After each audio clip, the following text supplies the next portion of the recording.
Hi there. I'm sorry I'm a little late. It's still 11 o'clock.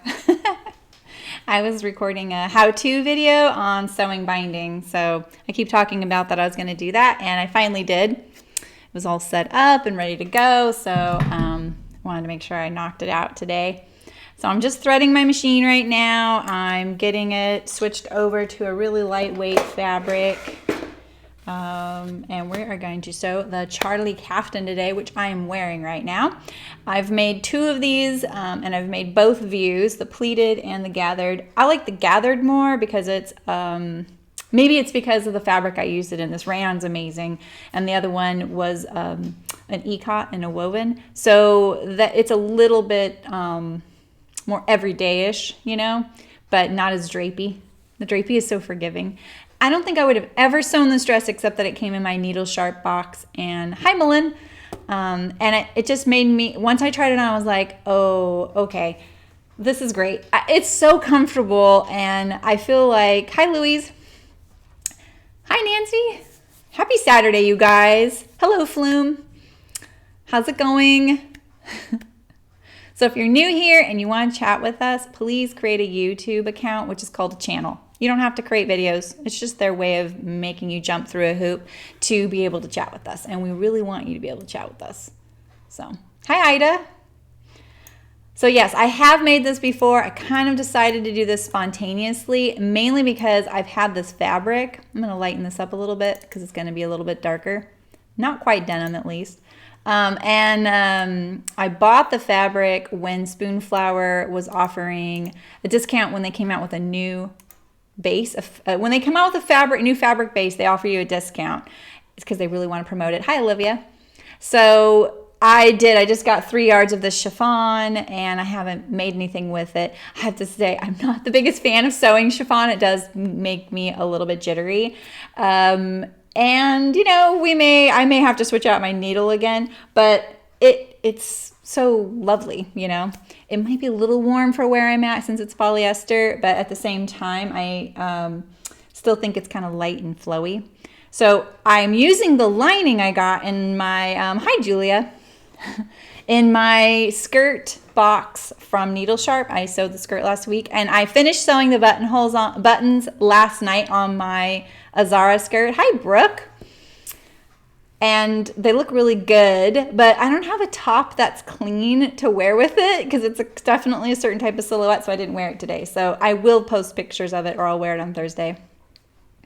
Yeah, me too, Louise. So I'm going to line it, and I think that's going to help. So this doesn't come with lining instructions. So here's my plan. I have to piece together the lining in the front because it was enough, you know, she gave me enough for a skirt. She wasn't intending for me to make my Charlie Caftan with it. I'm making the short length with the gathered front, and I am adding the tie because I like the tie. Yeah, and you know, Flume, once you do this little panel, which is not that hard, I actually, when I sewed this the first time, I was like, oh, that went together really well. The rest of it is easy peasy. So you just need to do this, and you get it over with in the beginning, and then the rest of it just goes together really quickly. So that's great. Hi, Rebecca. Oh, cool.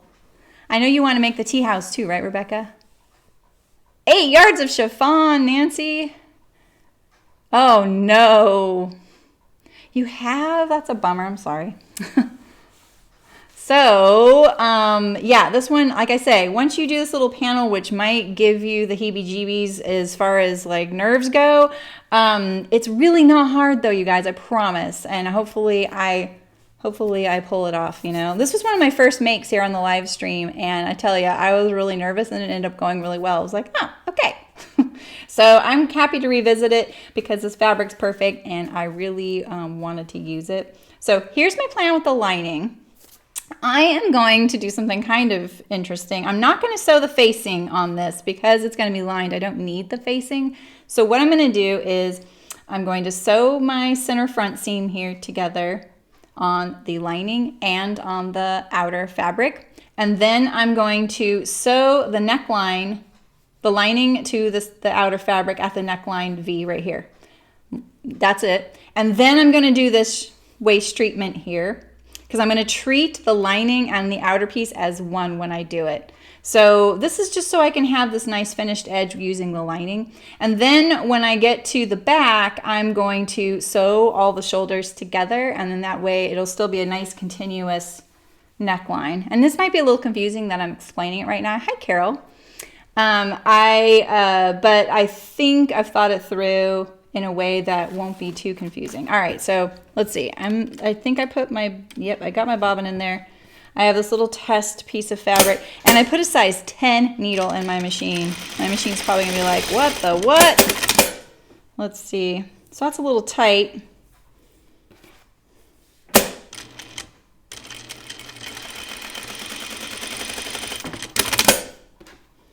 It's a little better. I'm gonna just keep adjusting till I get my tension right. I even using lighter thread than I usually use as well. Okay, so that's getting a lot better there. I'm really cranking it down. Cranking it the other way. So when I'm going on the length grain, I'm getting more drawing up. Granted, I'm not sewing just 2 layers often, but I definitely don't want it to pucker. So let's see here.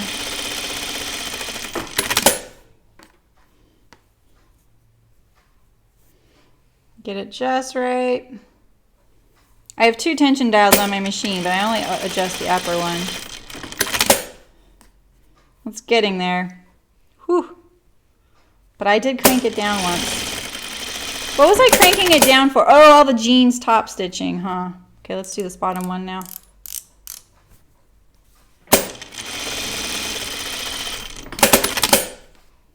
Oh, that helped.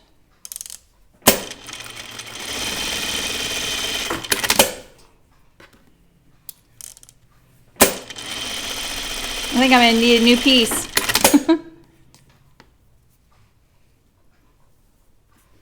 Make sure it's all threaded correctly. Yeah. I need a new piece of fabric here.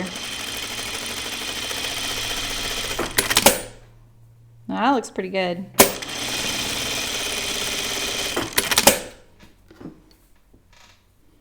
It's getting there. Let's sew slower, see if that helps.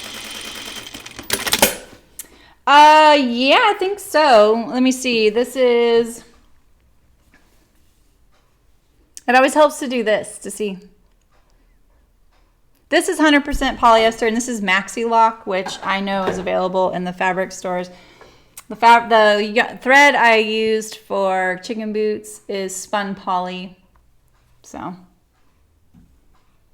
Oh, thanks, Rebecca. I know, right? You should come by and visit. I'm like a half mile from your work. Hi, Kelly. How's it going? My final tension. I don't have, do you want to see my tension dials? I don't have numbers. See? This is the one that I've been loosening a lot. Let's do a lot. See what happens. I'm not shy about adjusting my tension. Okay, this, I need a new piece of fabric though, because now it's hard to see, you know?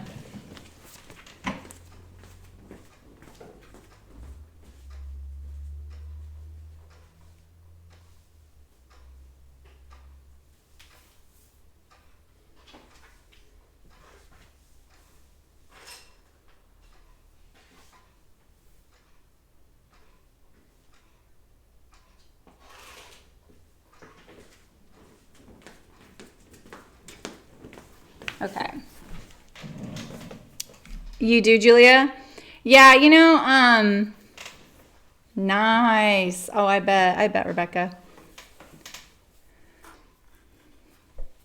What are your 2 schools of thought, Julia? Oh, you mean like people say they have, why was your message retracted?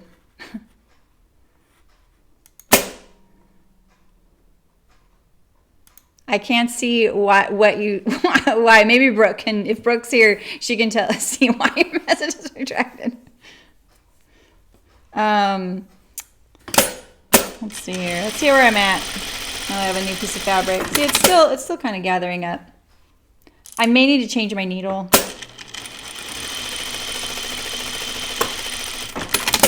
I have a 10 and then I have size 14. I just find that's really a little too tight though. It's not like slippery. It's just very thin.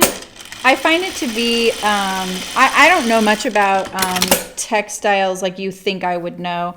I find chiffon to be tightly woven as well. So that's partly. That's not helping. Let's put that back. I really cranked my dials down though when I did all the jeans sewing, because when I had the really heavyweight fabric, oh, okay, she retracted it, got it. When I was doing that really heavyweight top stitching thread for the denim, I had to really crank down on the tension. So let's try a couple of layers of fabric because I am going to be doing French seams.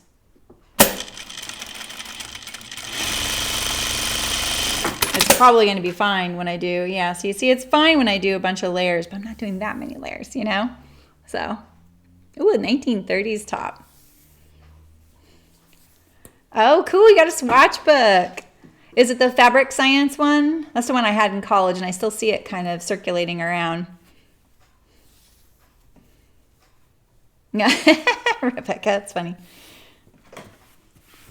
Okay, I'm going to cut this off. I'm going to keep going. Sorry you're having to suffer through this part. But like I said, I was recording a how-to sew binding video right up until I joined you guys. Okay. I'm going to do slow. That might help. That's looking pretty good.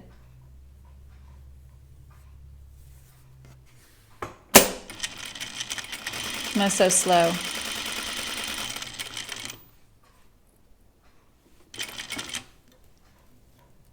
Oh, I know what's going on there.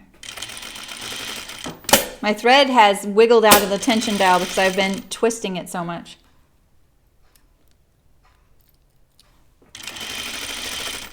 The cross grain's fine. You don't like that. I'm going to change my needle. I'm going to try a size 14. That's all I have. Oh yeah, cutting chiffon, not my favorite. I will say, like, when I moved here, I don't know if you can tell, but I went down to one table. So I had 2 tables when I was at my old place, and I have room for 2 tables here, but I don't need 2 tables. And I thought, okay, I'm going to pare down. So I stacked all of my tabletops on top of each other. So my table's taller now, which is kind of nice. It also means I stacked all of my rotary mats that I've had over the years, because I've never thrown one away, because I just figure, you know, they don't really need to go in the landfill. And if I come across someone who needs a rotary mat, even if it's used, I could just give it to them.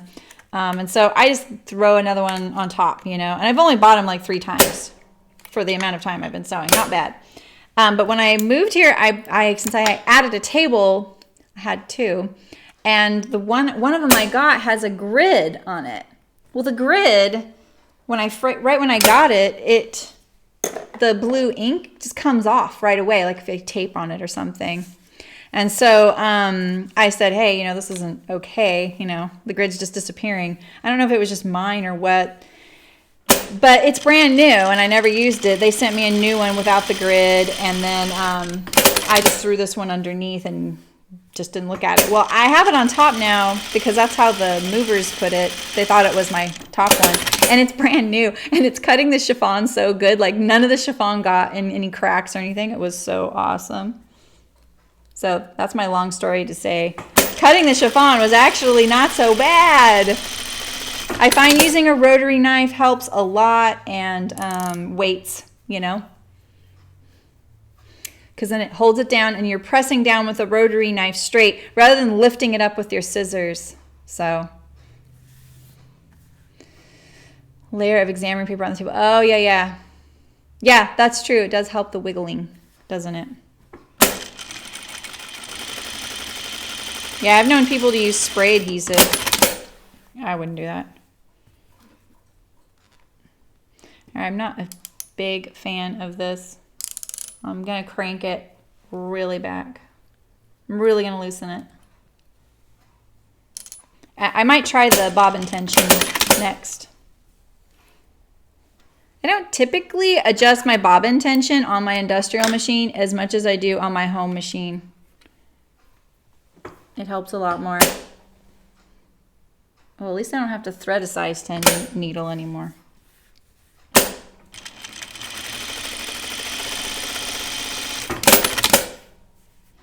Okay, we're getting there. But yeah, I'm going to adjust my bobbin a little bit. I just can't remember which one it is. There's 2 screws on this one, that's why I don't do it very much. So you see there's little screws here. It's this screw right here, actually. You just want to do a tiny bit. This is not the right. I don't have the right. Oh, there we go. My thumbnail worked. That's what I used to use on my home machine too.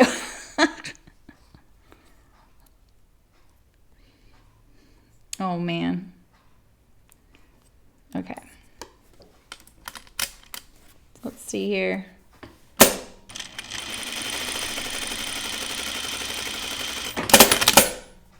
It's getting there, it's getting there, it's getting there. How much is too much? We'll see.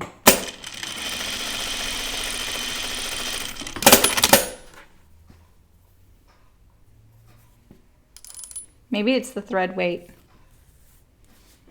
I switched to the home sewing cones. That's why I'm using the Maxi Lock, because it's a text 27 rather than the 40. Okay, that's getting pretty good.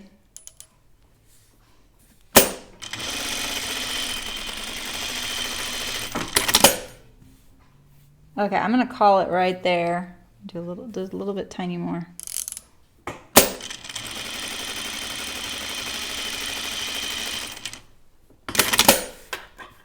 I'm gonna cut this off and see what it looks like.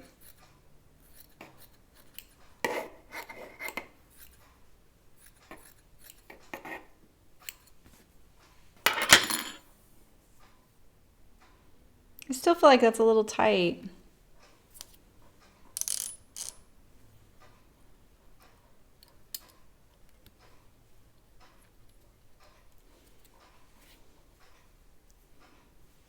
Let's see here. Running out of fabric again. Here you go.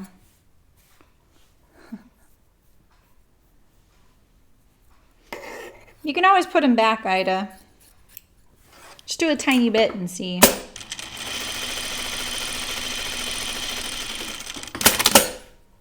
That looks pretty good. I mean, it's getting there. I have really, look at how close, can you see that? This was like way down here before. Look how loose that is. I feel like it's going to cause me trouble later.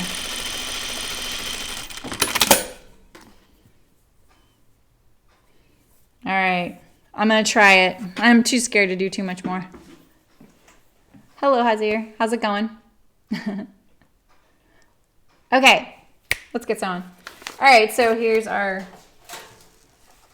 plan. I'm doing this one right here with the tie. I have my instructions clip. So the first thing you do right off the bat is you do that front waist thing. But like I said, I'm doing lining, so I'm going to account for that as well. So here's my little front waist piece. And so I used some black interfacing I had, and can you see that it showed through? So I'm going to use lining as my interfacing and put this on the outside and that on the inside. So I'll still have the stability of the interfacing, and this will block that view. Can you guys see that? See, so you can see my interfacing. See this little texture here? Yeah. Okay, let's get rid of that. Let's see what this is. This is my, I bet this is my back because it's not weird. Okay, yeah. The front pieces are a little intimidating. There's pockets. Let's give it up for pockets. Oh, and my tie. I gotta sew the tie first. What did I do with my, oh yeah, it's right here. I just love how organized my card is and how organized it stays all the time now. It's great. I'm not switching between things all the time. All right, so I have this loop turner for my tie. I don't use a lot of gadgets and gizmos, but I do use a loop turner. Ooh, it is so hard to see the right and the wrong side of this fabric. Okay. This is a good test of my tension, unfortunately.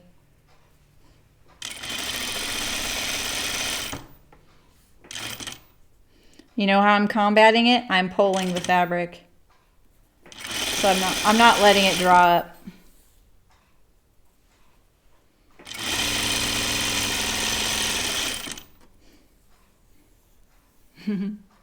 Hello, Eliza. How's it going? Hello, a quilter.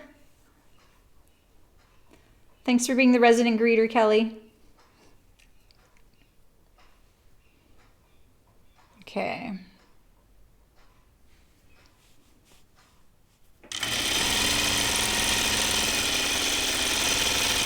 Are you guys sewing today? What are you guys up to?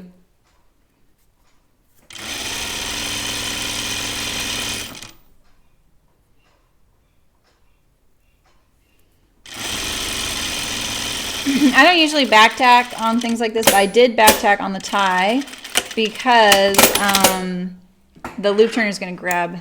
Oh, actually, the loop turner is not going to grab it. But I did want to back stitch on something like this. All right, so let's trim my corner. Pockets are the best, exactly. Yes, fun. I just spent the first, what is it, like 10 minutes trying to adjust the tension on my machine for it. So yeah, you just put this loop turner inside your loop and then you poke it out the end. This is the tricky bit because you can mar the fabric a little bit.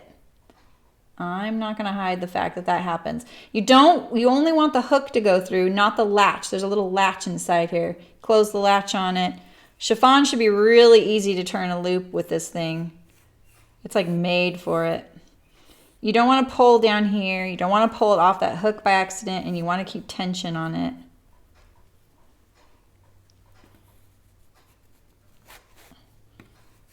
When it gets unhooked, it's kind of a pain. So now I've got a lot, so I'm going to kind of slide it off to there so I can get this off and hold on to the edge, and now I'm going to keep sliding it.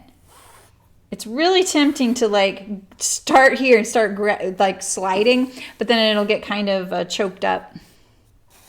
Oh, you are, Malin? How's it going? You've been making some good progress on that. Yay, Kelly! Oh, I missed a few. I missed a few of you. Here. Yeah, printed Morgan jeans, Nancy. I'm excited about that. Uh-oh, Olivia. Ripping out seams, eh? This is the perfect time to do that, you know? Oh, you're doing the noodle head cargo duffel? Cool. Yeah, me too, Brooke. A hoodie and capris for your granddaughter. You was one lucky granddaughter. What was I about to say? Yeah, Brooke, I need some like short sleeve tops. Like it is like, it's getting hot already. Okay, this is the right side. Yeah, that's the right side. Woo, this is so hard to see the right side of. Okay. One more tie. I find when you cut chiffon, it's already hard enough to cut, but the grain line's really important with it.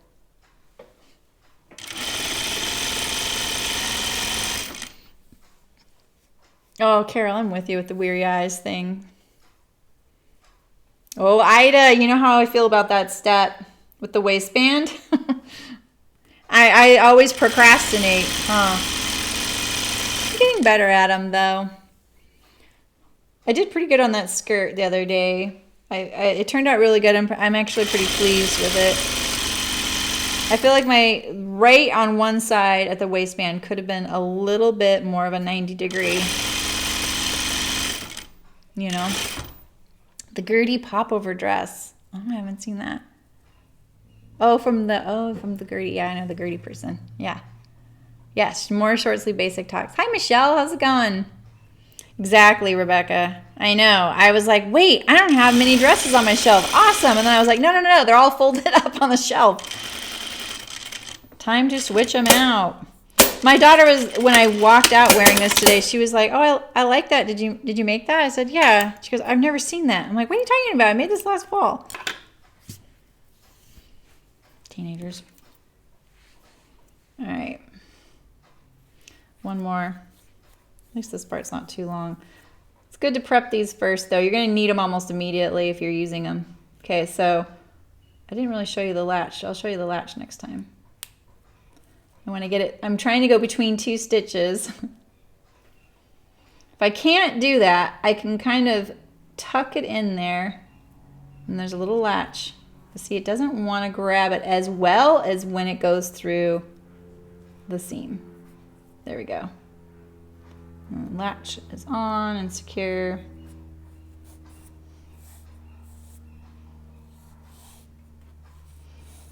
The hook is right about here. So, I don't know if you can see. Can you see everything? Let me see. Yeah, okay. It's snowing there? My gosh. Michelle, I'm working on it. I downloaded Stream. I got a new computer. I had to get a new computer all of a sudden this week. Don't ask. And so I'm switching over, and it's going to be my streaming computer, and I downloaded Streamlabs. So maybe next week. I'm working on it. I promise. Oh my gosh. I'm having trouble keeping up with you guys. So just shout at me if I miss a question, okay?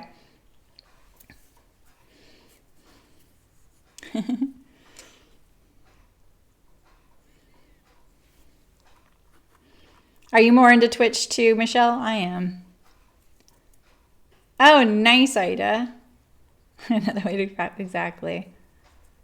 Oh my gosh, Kelly, that's a lot of people. Okay.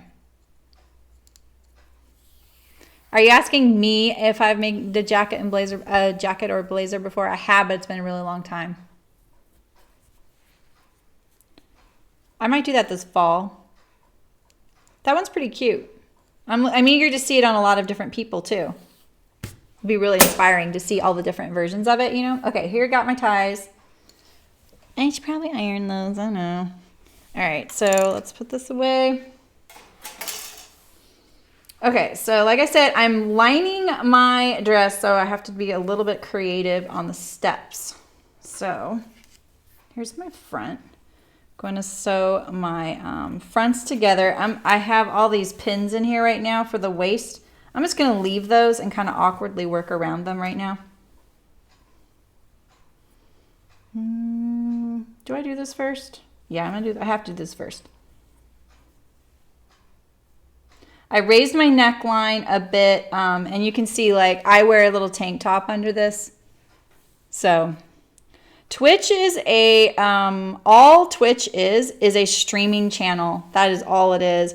But if you were to tune in right this second on Twitch, it's like twitch.tv, you would find that it is mostly gamers that are streaming games. Now, if you like Dungeons and Dragons or chess or, you know, all kinds of stuff. There's all kinds of things. They're not just gaming. The gaming is the most popular thing on there. It is how it's gotten its popularity. It integrates with gaming really well.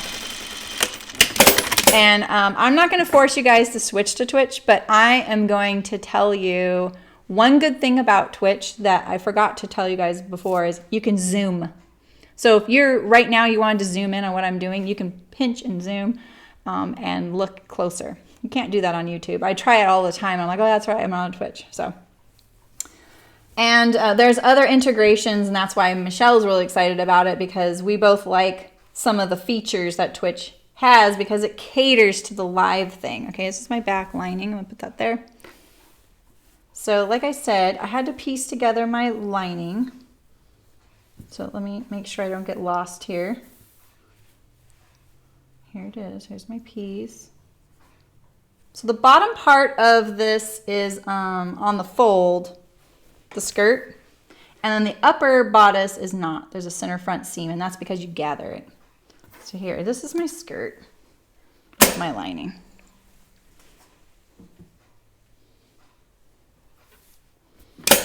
So Michelle wants me to start streaming on there so we can have like custom emotes and things like that. It is really fun. Sorry, my pressure foot's going up and down today a lot. Trying to remember, this is 5/8 inch seams. I was going to piece this before I saw you guys, but I was like, no, I'm not trying to hide it that I had to piece together my lining, and maybe you'd like to see that I do that. You know, I'm doing this on the fly, and I have this lining, and it worked. So I'll show you in just a second where it's at. So this is the center front, like gathering panel. I hope that's right. I think it looks huge. All right, and then this one is like this. I was watching another maker that I know from the knitting world, Miriam Felton, on there a couple days ago, which was fun. She was sewing a Zen cushion, and it was like the first time I was able to like log in and say hi and support her. It was really fun. It was fun to see how she handles her cameras and stuff like that, you know. Yeah, I'll give you guys a tutor on Twitch, for sure. Yeah, exactly, Michelle. Your body is ready. I know, I'm 100% into Twitch. I love it. Just ignore the gaming, boys, you guys. So.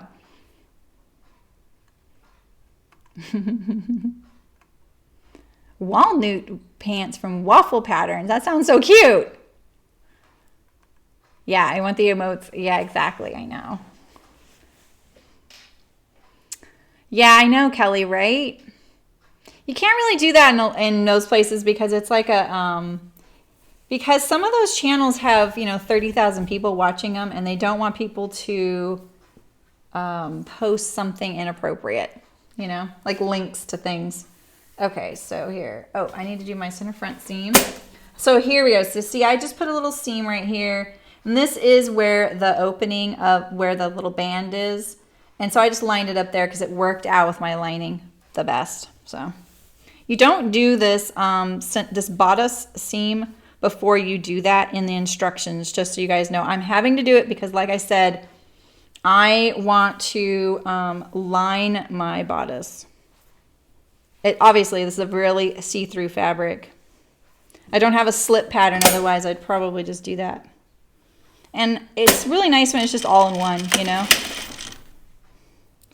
A slip would be helpful, but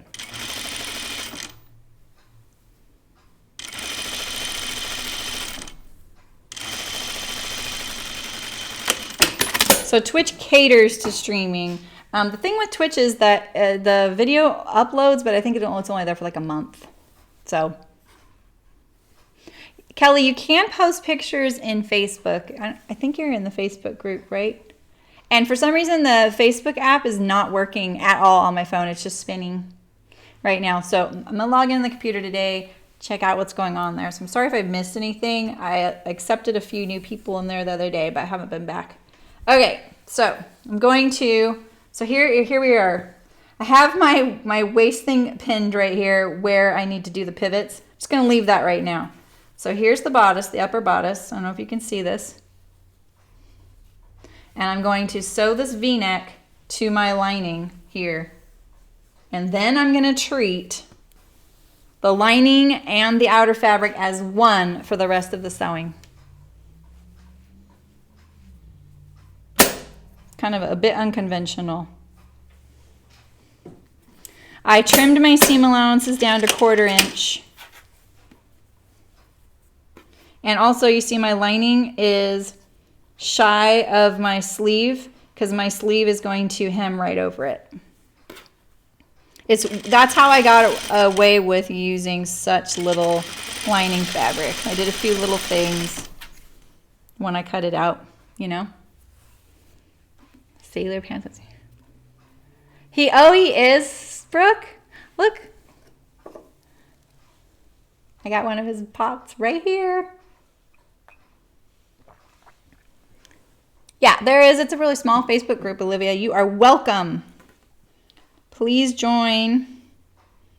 You can post pictures, ask questions, get opinions. It's private, so, you know, you can post pictures of yourself or your kids, and it's just public to the people in the group. If you want to show off your makes. Or you're looking for a fit issue and you don't want to like post that on Instagram, you know?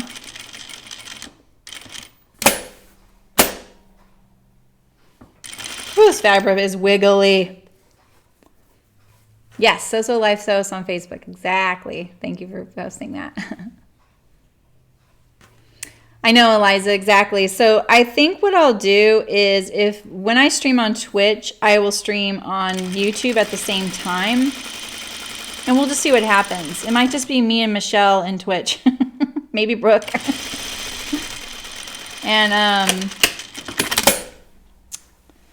then the stream will still upload to YouTube. Okay, so I pivoted at my V right there at the seam.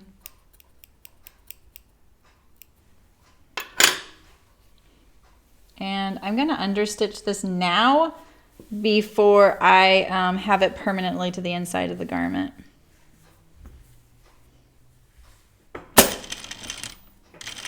I will be back on track with the instructions in just a second. I'm understitching, so I pushed all the seam allowances towards the lining.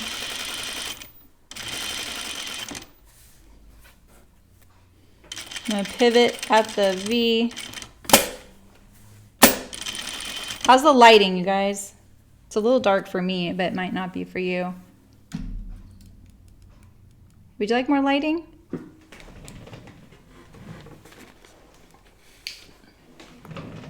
Not too much?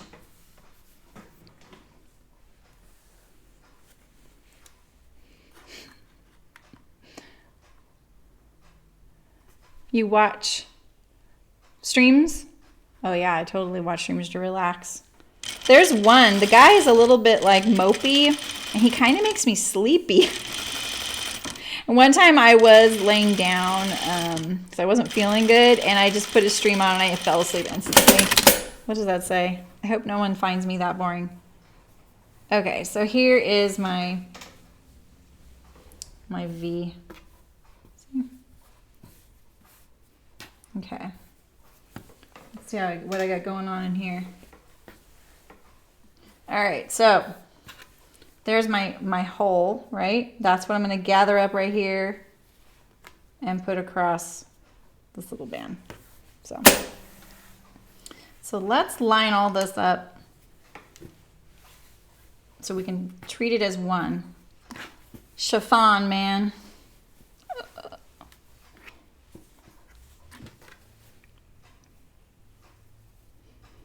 Okay, so I'm gonna, I even got my other pins out. What did I do with them? What did I do with my pins? I got my real pins out. Oh, I think it's over here. They're in this mess over here.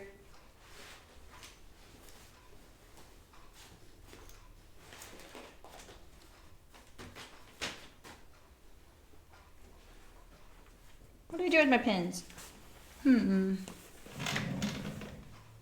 They could be in the garbage can.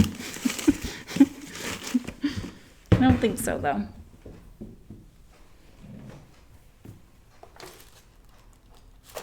I could try the clips, but I feel like they're kind of heavy. Oh, they're right here.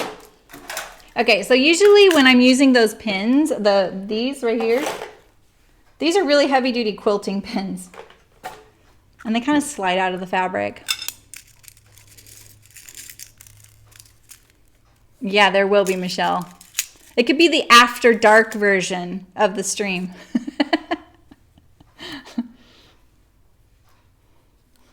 We can make it for mature audiences.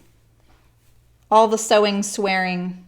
Oh, okay, here's the other thing about Twitch that's really cool.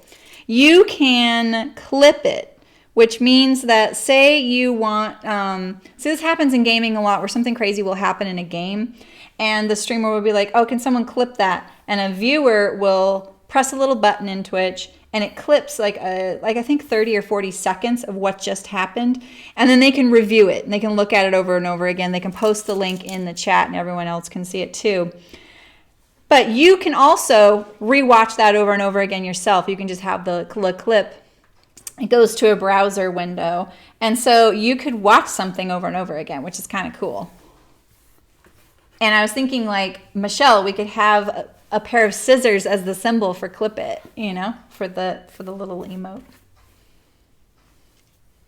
Am I making this look fussy? Because it is. I'm just going to pin all this just to kind of keep it tame. That's all. Pressing would be good. Lining this up. Because I'm going to treat this all as one piece of fabric for that center thing, you know?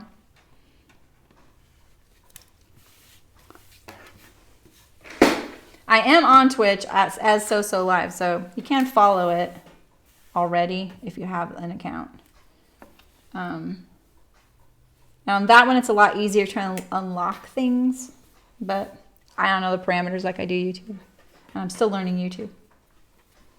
I figure I'm so far away from some of those milestones that I'm just not looking at them yet.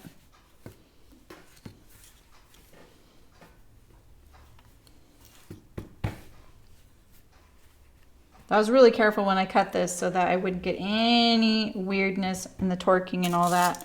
So it's looking pretty good. These pins will hold a lot better than my others. The others would definitely just pop out. Okay.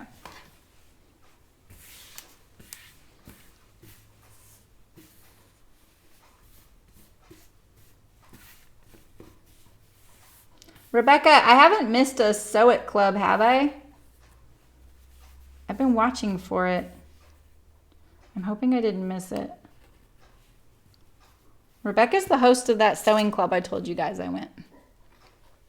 The lining fabric is just a polyester that came in my skirt box from Needle Sharp.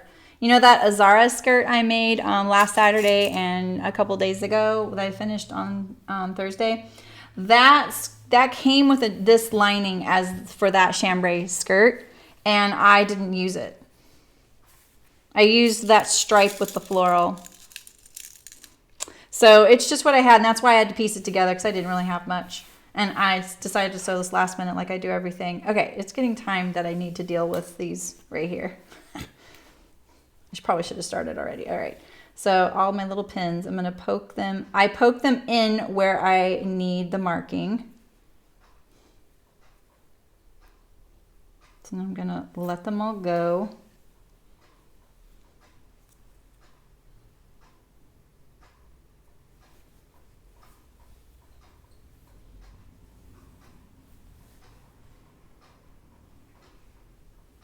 Like this.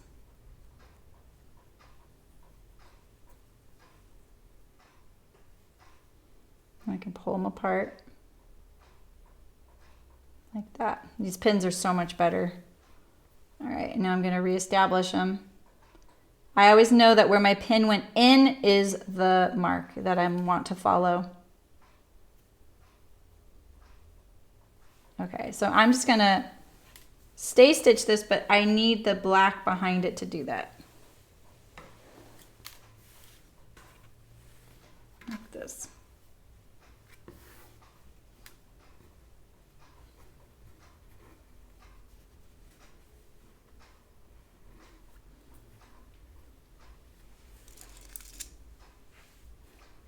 Okay.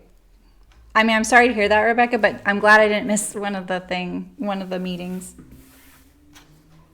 I was a little worried I had, and I checked the Facebook group. I was like, oh my gosh, I could check on Facebook, which I had logged into forever. Okay. We'll get sewing soon, guys. We'll get to the fun part. But, you know, like they say in the instructions, they say take your time, use a lot of pins, because you really want to get that front panel in there nicely, you know? So I'm just lining up my lining to my outer fabric so that I can treat it as one piece of fabric. And of course it doesn't want to do that. It's kind of fighting me. Oh, okay. My thumbs feel gigantic right now. Which way is that going? That's going that way. Okay. Let's pin this. Chiffon is not my strong suit, you guys. You're going to see me struggle. I just don't sew it very often. I don't mind swearing. I swear a lot in real life, you guys. So I just don't hear. I think I've come close a couple times. You've seen those moments.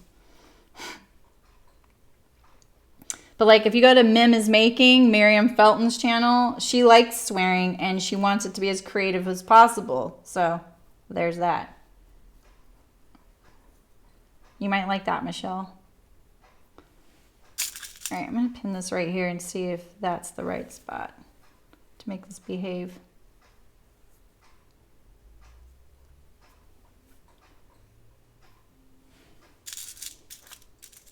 All right.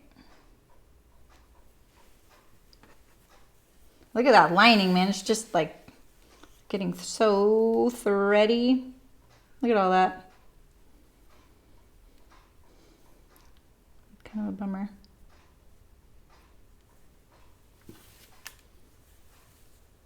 I'm going to look at this from the inside.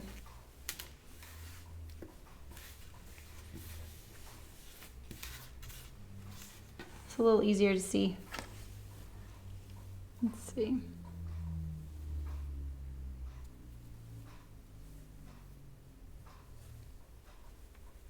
Okay, I'm about to be able to stitch this down, which is going to be awesome. Okay, I'm going to stay stitch my corners right now. Get that out of the way.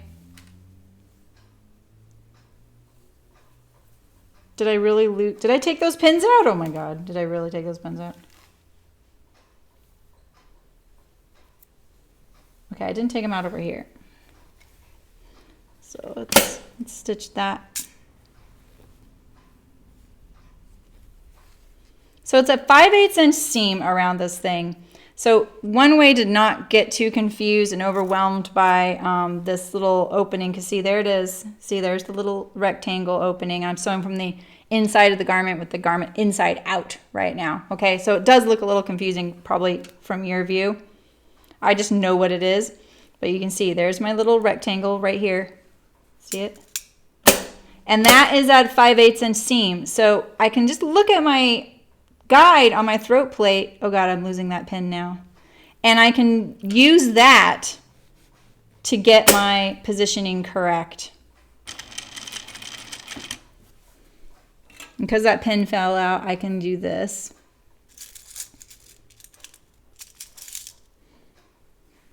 Having something that doesn't have black lines would be easier. Right there.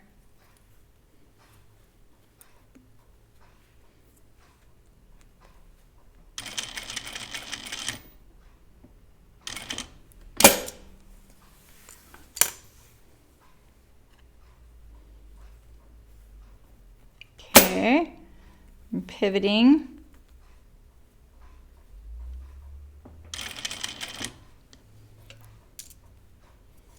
There's my 5/8 inch right there.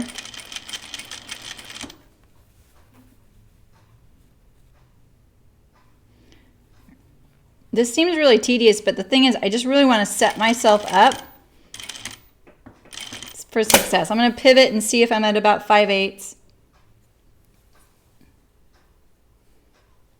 Look at that. One of the little threads got caught and it kind of gathered it all up. Let's say the lining is definitely a different quality than the outer fabric. Okay, so there's one side.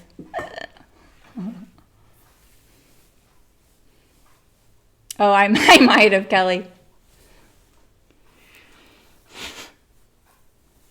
That's not even one of my favorite words, too. I was probably very frustrated. Okay, so let's do it again on this side.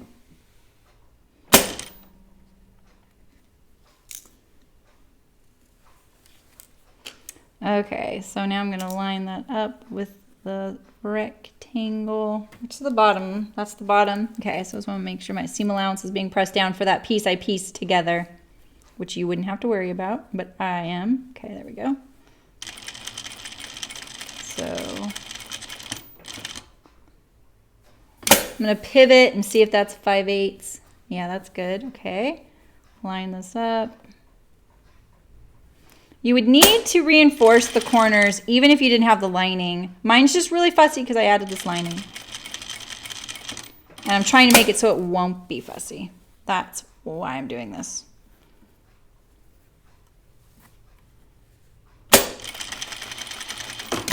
Okay, there we go. So now, let me look at the instructions. I'm pretty sure you clip the corners and then put your gathering stitch in, but I'm gonna look. I don't want to steer you guys awry. So this is what I was just doing. I was just stitching these dots right here. If you had a super tight weave fabric, you might be able to get away from doing that, but I wouldn't recommend it. So this is what I just did right here. So now I'm gonna clip it. I'm gonna put my gathering stitches in, and then we're gonna do the fun stuff. So you only gather the bottom part, just this big piece right here. I'm gonna clip it first.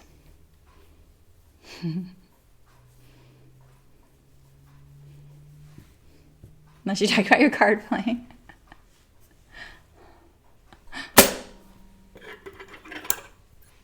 All right, so there we go.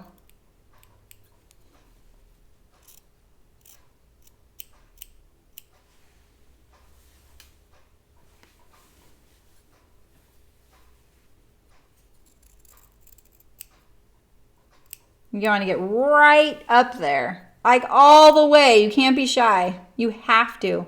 Otherwise, you're going to be doing it while you're sewing. So just do it now. It's going to be okay. That's what I've learned. Get all the way up there. This is how you get the nice pivot corners. That one can be a little closer. I'm sorry if you can't see it because it's black.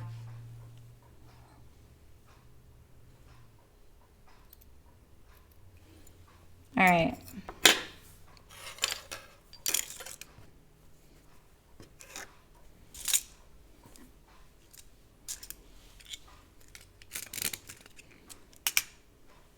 Oh, I need to switch out my bobbin. Oh, my winder. I had to wind a cream bobbin, but I know I'm going to need another black one. So I need to put this in here. Probably won't need it today, though. So let's wind the bobbin. I'm not procrastinating, I promise.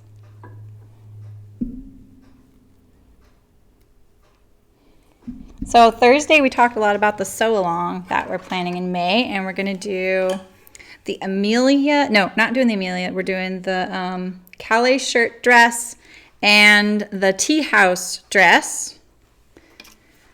The sew along will start mid-May, about the 15th, right, you guys? Is that what we said? I'm still waiting for a little bit more input on the curvy pattern that we're going to sew. Oh, I did not need to take out my bobbin. It was just a habit. And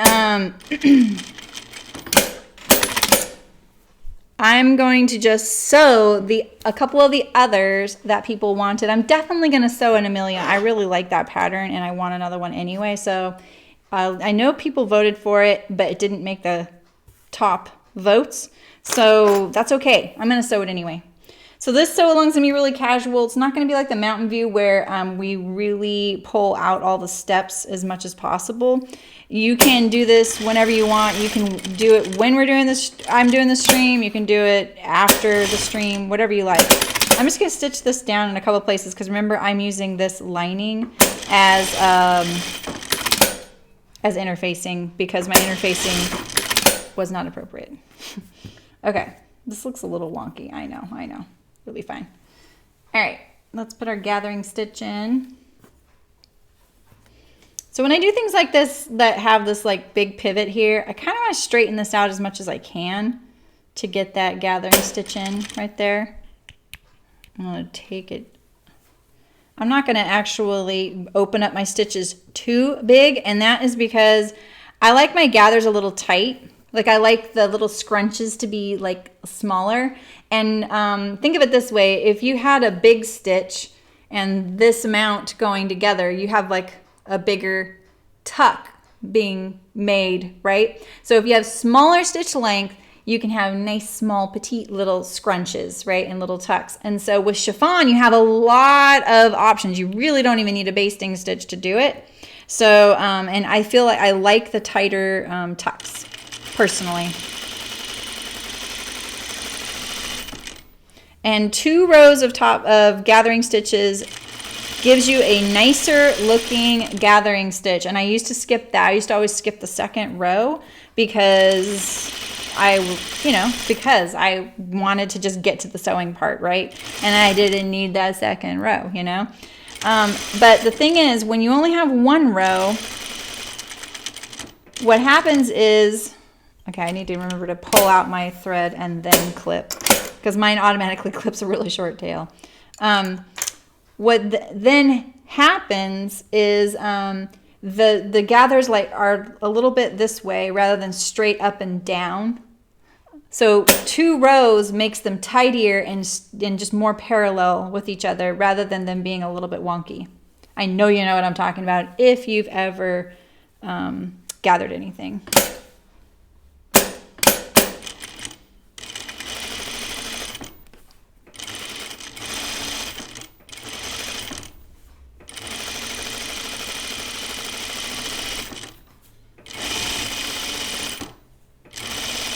All this thread is from the lining. Okay, I'm going to clip this because that's my stay stitch and I don't want to confuse it for my gathering stitch.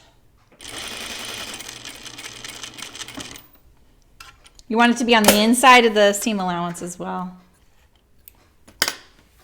And then either pull both your top threads or both your bottom threads. I can't find mine. There it is, okay. It's this one here. All right, so here's my top threads. So you see that nice scrunch parallel lines? You see that? Oh, the hinterland. Oh. Who makes the hinterland?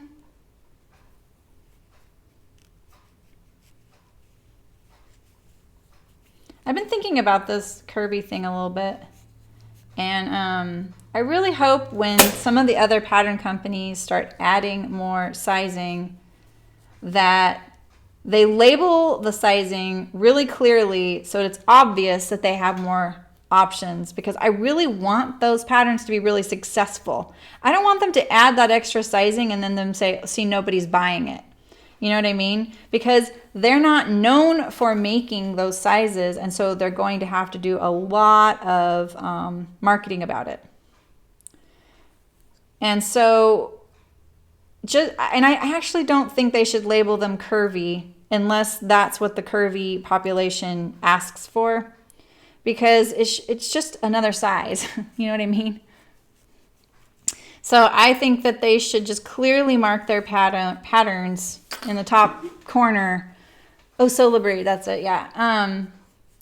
You know, 0 to 12, 12 to whatever, 20, 20 to 28, or whatever it is. I don't know what their ranges are.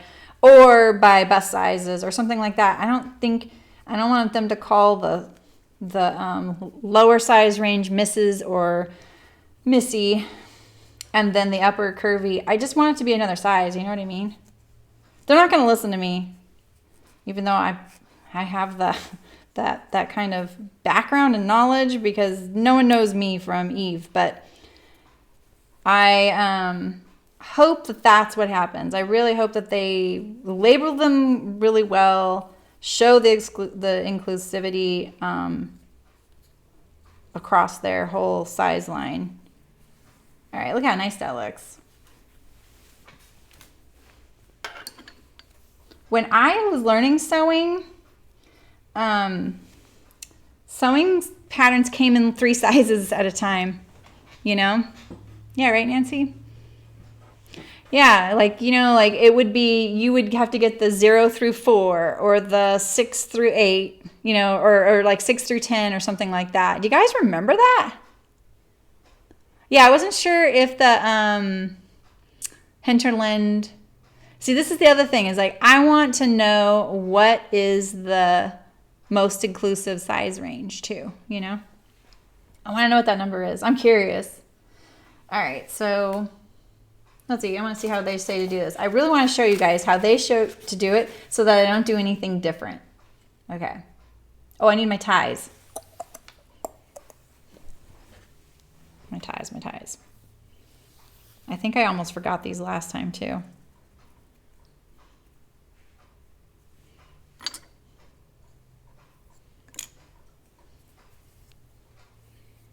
You're right, Malin, I know.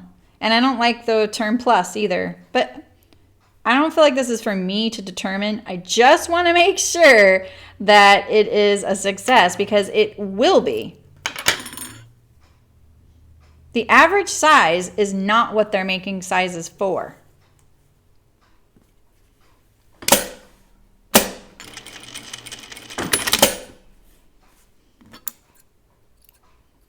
Let's just get rid of that. It's confusing.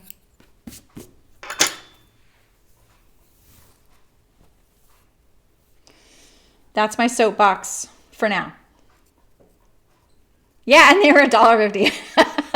Exactly.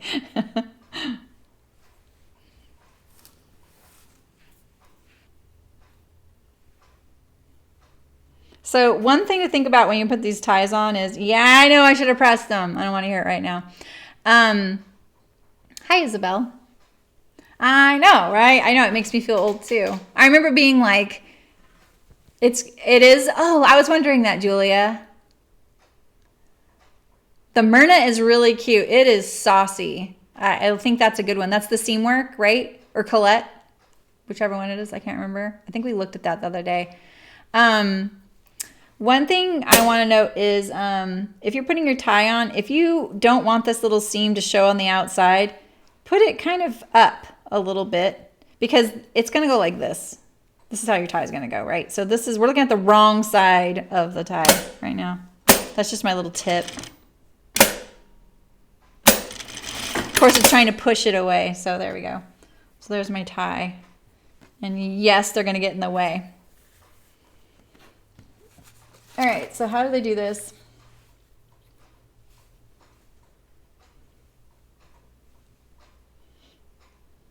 I need to sneeze.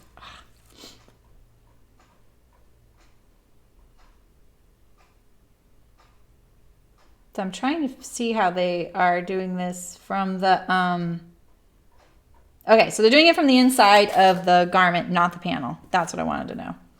All right, cool. Like this. Okay, so we're gonna put the ties through this hole like that, get them out of our way. Let's see how I did guessing on the gathers. So this little angle here, from remember when I cut those into the corners, it's gonna be, you wanna line up your corner at the juncture of this too. Let's just write it with chalk. That'll help us, right?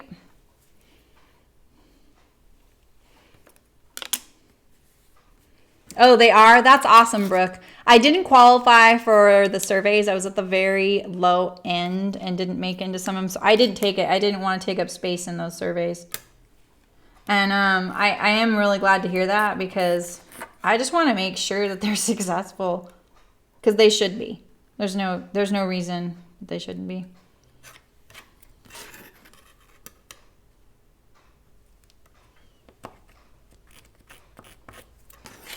Chiffon, am I right?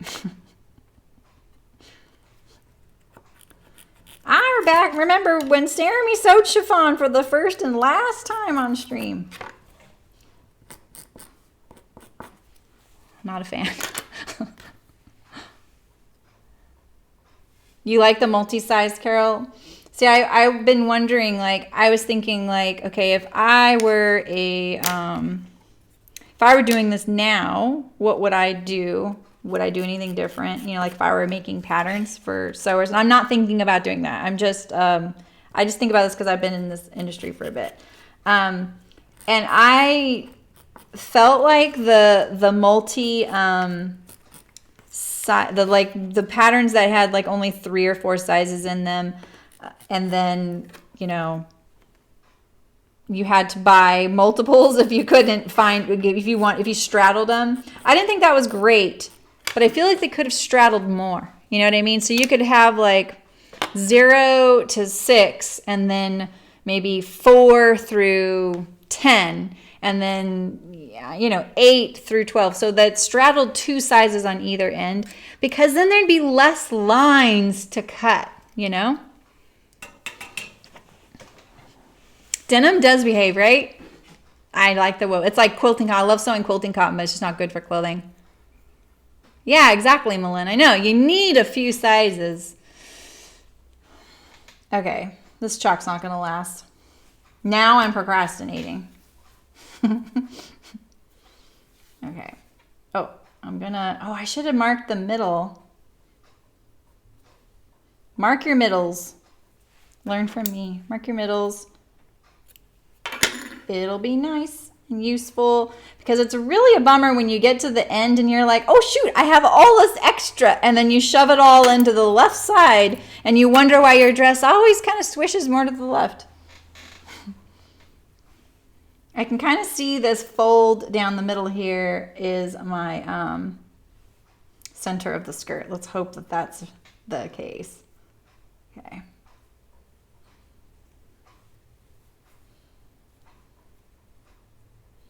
All right, so I'm gonna line up my little corner that I stitched with that chalk.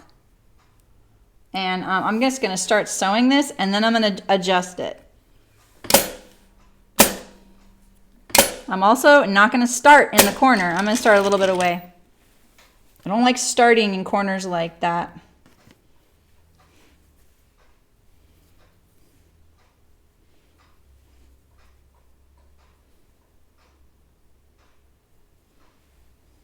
Okay, that's not bad.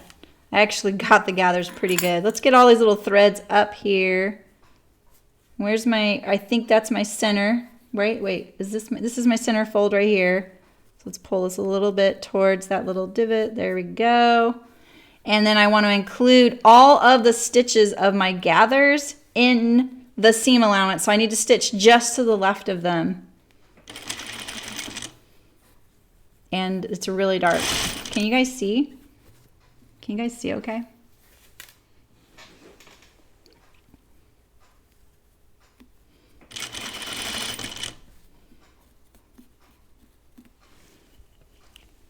I just made my stitch length a little bit shorter. You can be more precise with your sewing when your stitch length is shorter. So I'm just trying to make these gathers behave a little bit better. You always want to gather both rows at the same time, but it doesn't mean sometimes that they both gather in the same places at the same rates. You're trying to get it to do that, but it doesn't mean it does. Because you want to stitch the gathers down, but not fold them over, you know? It looks nicer.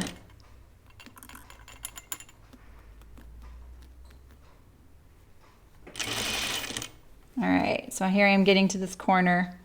I'm gonna keep going. I'm gonna pivot and keep going. I'm not gonna stop.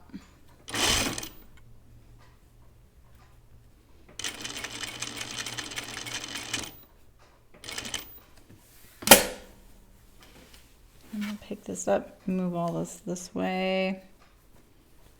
There's my tie. I don't want it to poke out.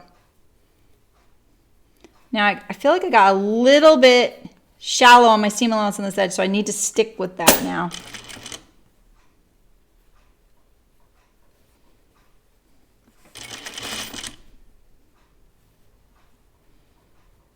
There's my pivot, you see it?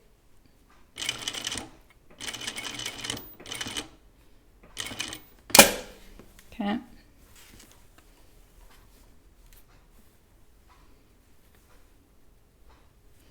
Now, if you guys weren't watching, I would have done both of these at the same time. I don't know if I'm up for it with the chiffon right now.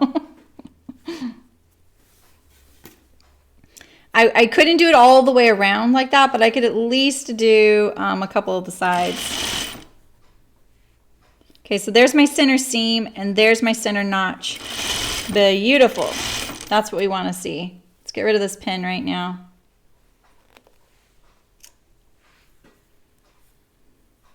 They came in one size, Mary Alice? Wow. That's commitment to a size.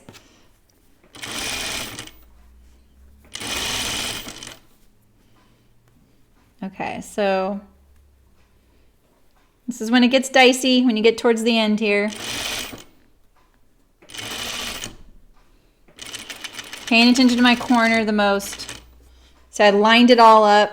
Now when I pivot, I'm going to straighten all this out before I sew it down.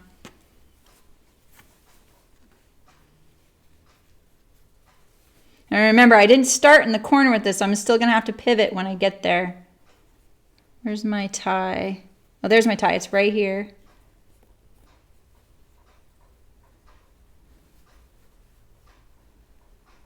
Okay. Trying to make sure I don't get any tucks. With chiffon, it feels like I'm getting tucks.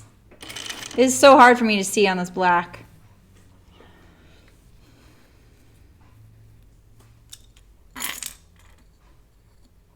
What is that? There we go.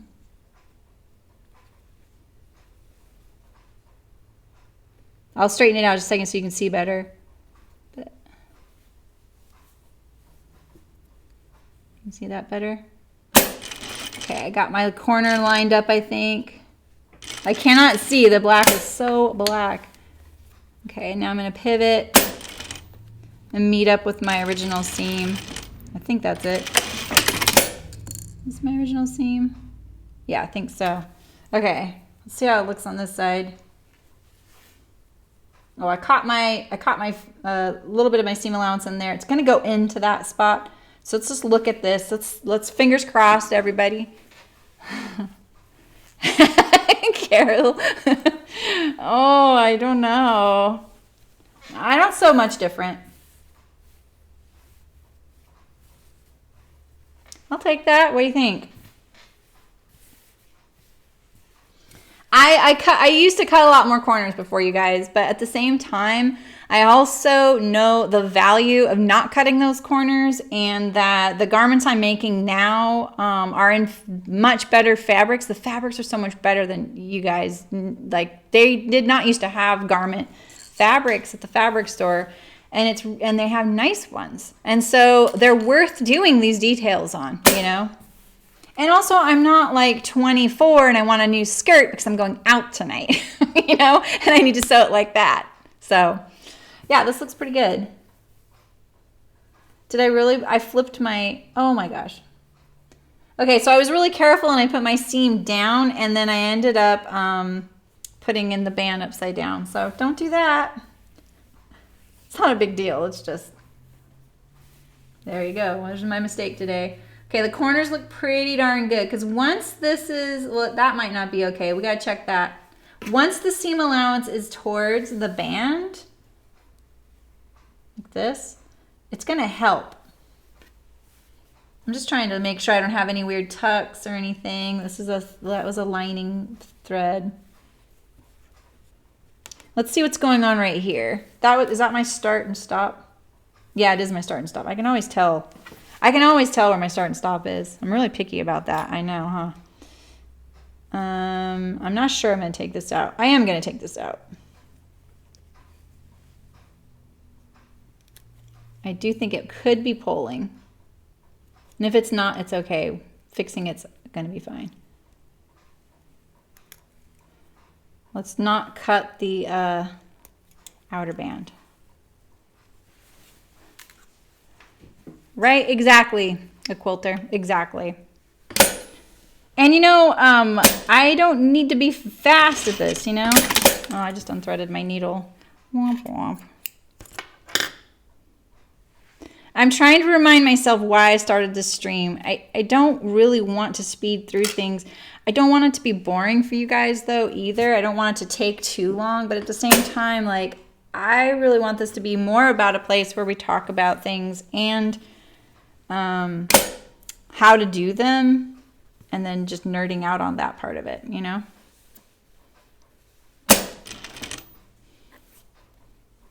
I don't like sewing from the band side because I can't really see what's going on, but I want to see that I covered my original stitch. Look at all these lining threads. Ugh. Haircut. Okay, I'm going to pull out my gathering stitches if I can. Yeah, that was satisfying, by the way. Let's see if I can see the other side and pull out the... Here we go. Here's one. I do that because it releases the gathers a little bit and gets rid of the thread, and then I also don't have to... Oh, this is my corner stay stitch. And then I don't have to worry about it showing it all. You don't have to remove them, but I like to. Once I know it's set.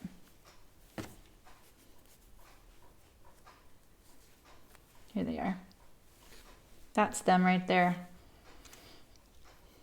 Okay.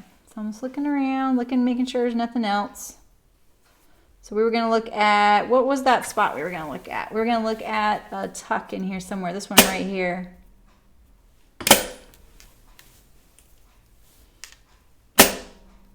Okay, there it is. There's a little tiny tuck right here.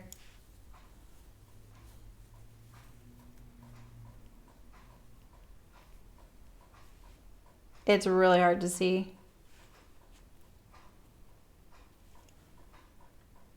So let's see. Ah, okay. I see what it is. Can you see this little bit right here?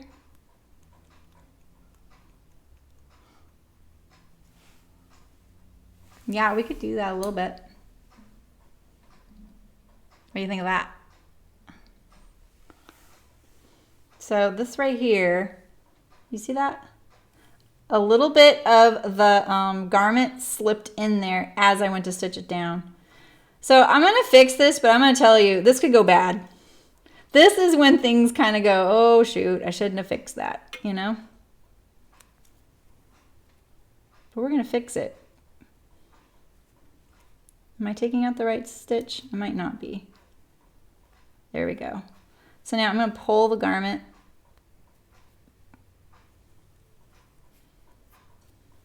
Like that. Get it to release. All right.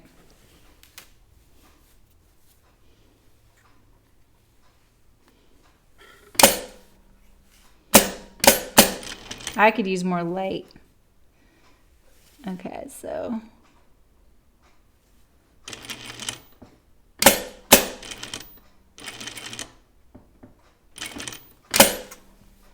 proof you can do one stitch at a time on an industrial. All right.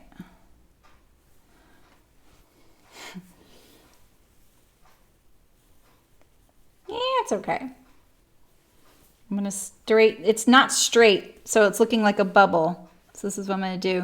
Can you see right here, that little corner right here?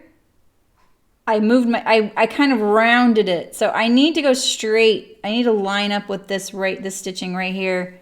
That'll help that. Let's see if I can fix it. I don't want to stitch too much because if I have to take any of this out, it's going to be really hard. Yeah, exactly, a quilter.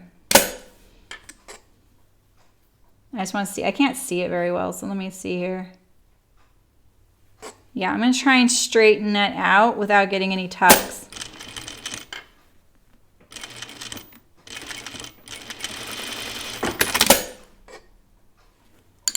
I don't think I did much. Let's see.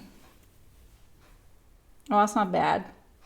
It doesn't help that the center of this flower print looks like, but that's not bad. And so all the seam allowance gets pushed toward the band. Okay, so this is my band. Not bad, not bad, not bad. Did I make that look easy or hard, or does that look doable? I'm glad to hear that, Eliza. I'm not glad to hear you're fighting with your mountain views. It's okay to table those, try a new pair someday, and then maybe go back to them. You know, I do that all the time.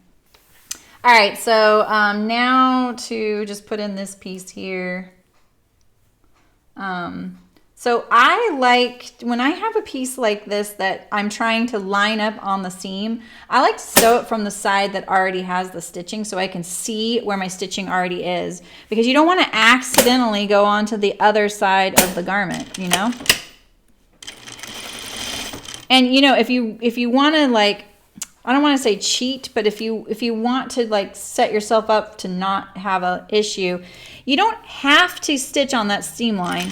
You can go a little bit in. This is on the inside of the garment. So let's just do that. We're going to go to the right of my original stitching line there.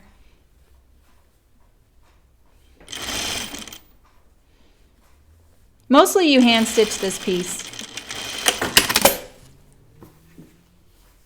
See? And then I can actually even go around the corners as well, you know, like this. Let's see, which one's my stitch? Okay.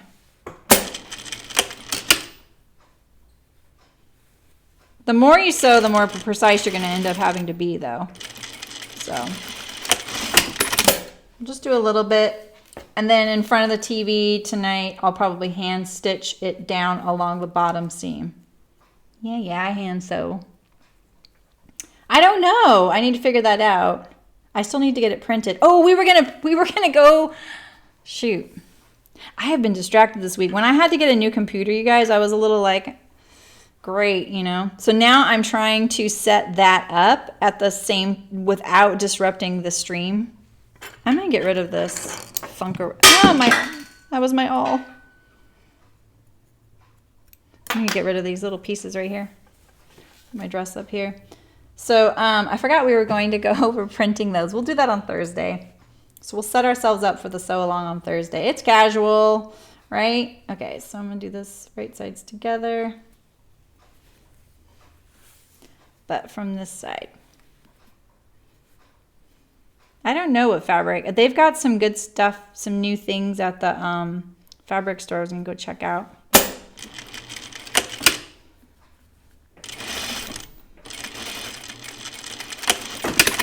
Okay, so I think I got my 3 sides sewn.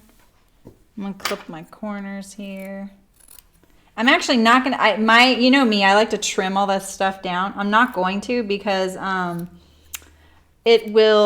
the seam allowances then meet like this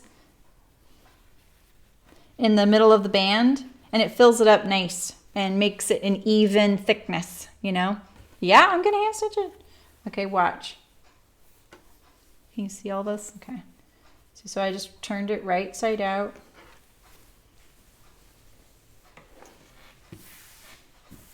Like that.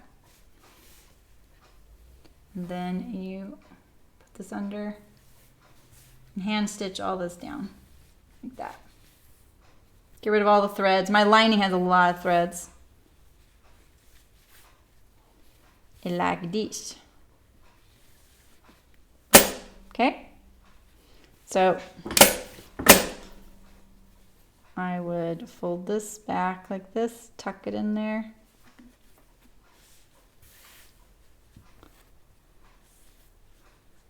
Like this. And then I would pin it and hand stitch it down. You can machine stitch it too. I think it calls for all kinds, Carol. But you can use something drapey, I think would be best for that one. Wait, what's your question up there?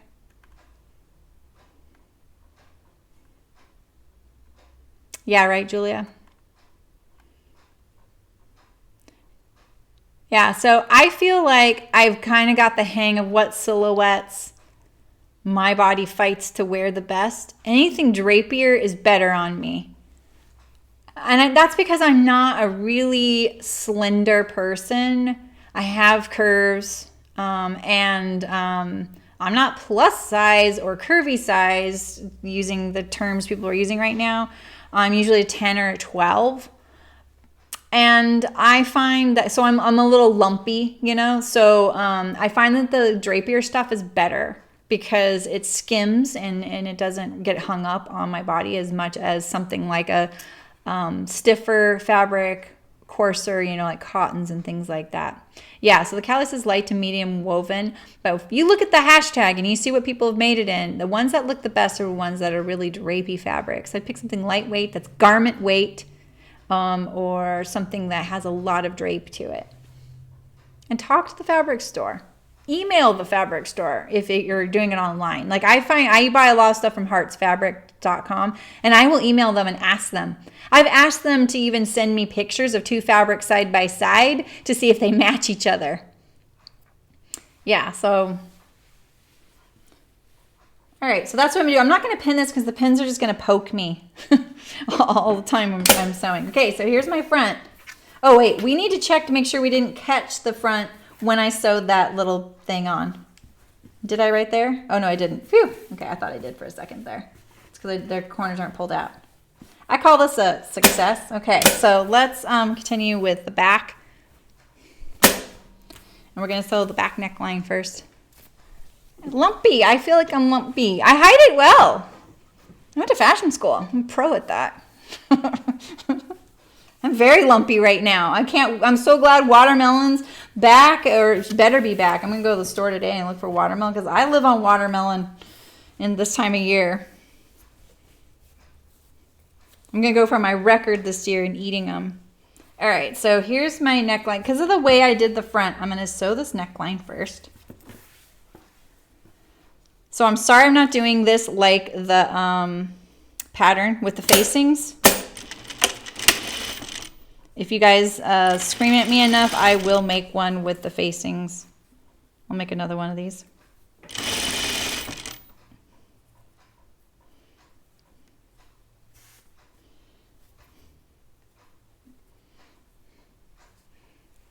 Yes, we are a little bit lumpy. And some days I feel lumpier than others. Am I right? Okay, so let's clip our neckline here, the curves at least.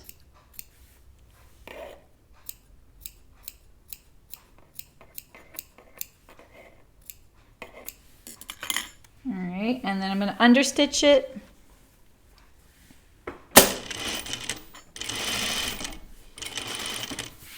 And then I'm going to show you how I'm still making my neckline a nice continuous neckline. And what not to do if you're doing what I'm doing.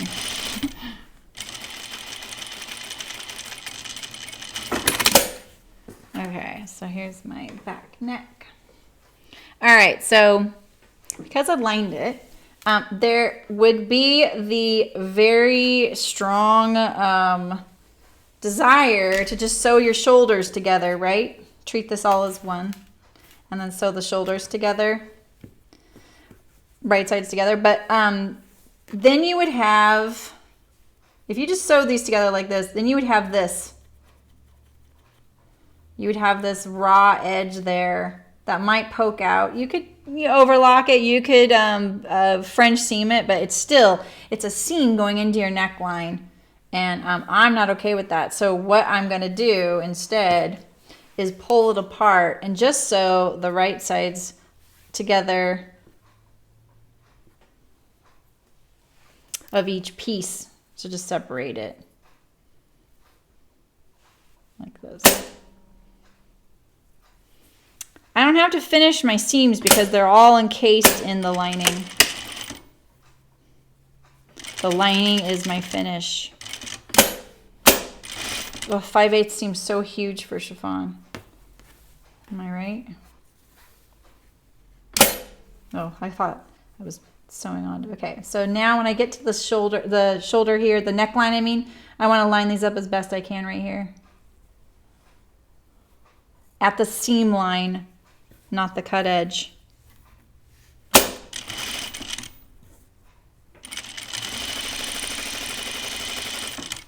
I feel like my tension is, it turned out okay.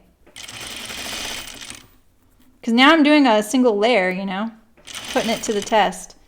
All right, so I'm close to this edge here. I'm gonna make sure, I'm doing my best. One feels a little bit longer. So where'd my awl go?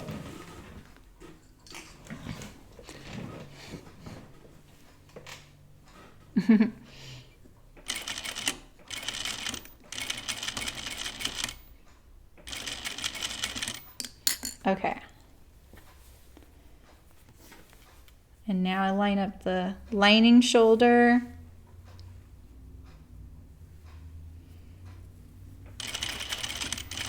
There's a lot of ways to sew lining, and this way is kind of a hybrid of making it a free, loose lining on the inside, or a or treating it like one piece of fabric, you know. Yeah, that would be cute, a quilter. Yeah.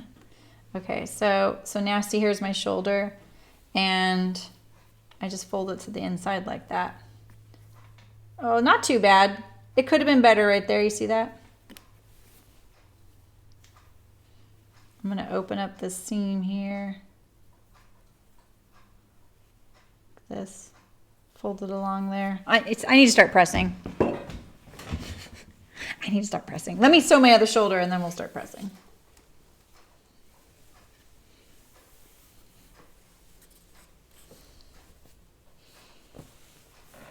Once I have these shoulders done, all I have are the side seams and hems.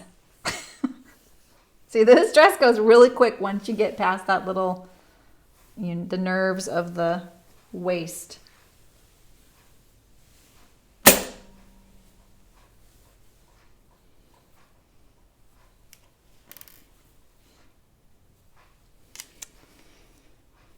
Brooke, did you buy any fabric in Mexico? She just got back from Mexico. That's awesome, Carol. Oh, nice. You have some dress fabric now from a nice fabric store. I was thinking about going on a little road trip, mainly just to get out of town a little bit, but, you know, that seems like an expensive road trip to go for fabric. But it's so nice when you can see them in person. Keeping my dress up on the table so it's not pulling.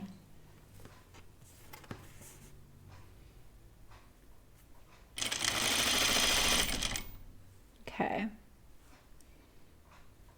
This is one way you can check to see if you're lining up. You can kind of fold it back a little bit. It feels like it is, but I think my presser foot's pushing it a little bit. Plus, it was a little bit misaligned. See, this one looks a little bit bigger here. That could be because of the cutting of the chiffon. So I'm just been easing that in there. I'm pulling it underneath.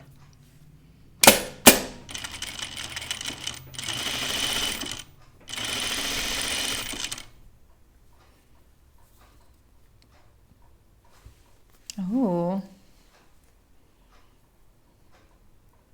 Oh, you live in Boston, Julia? Oh. That's why you go to Gather here. Does Gather have garment fabrics?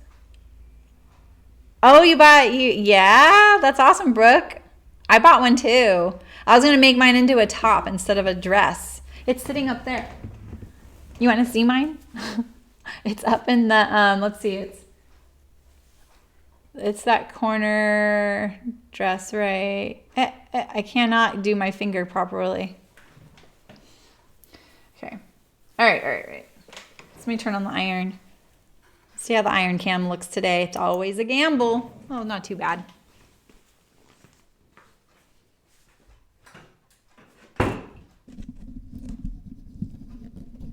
See, this is the microphone right here. That's why I can't adjust the camera too much, too. It's on the microphone stand.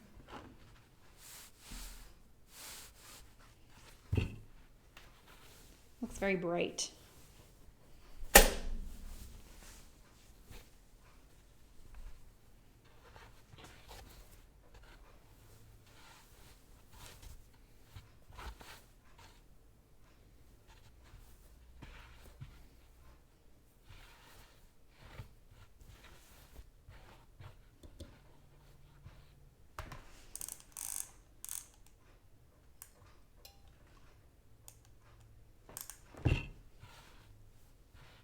I don't want the iron heat too hot for this lining.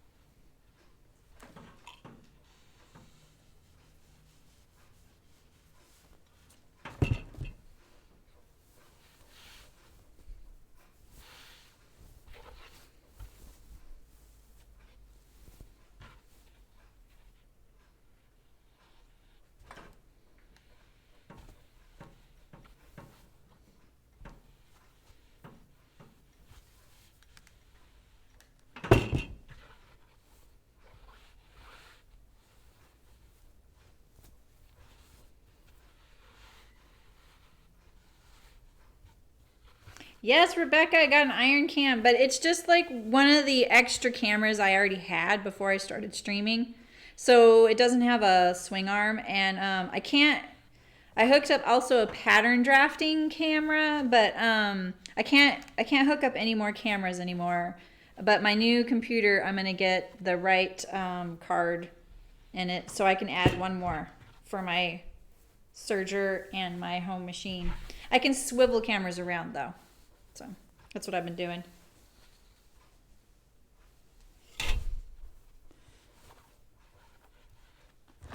Just gonna do the neckline a little bit. I can get rid of some of these pins now.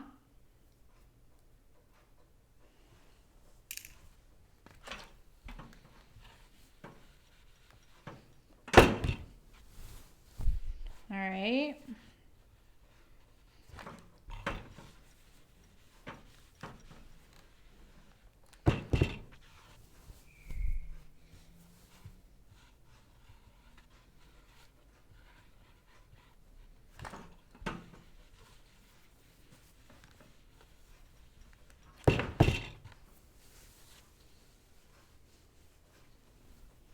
Doing pretty good.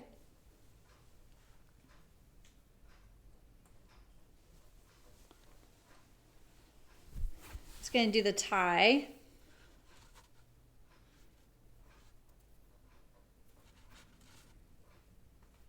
Ties get so twisty.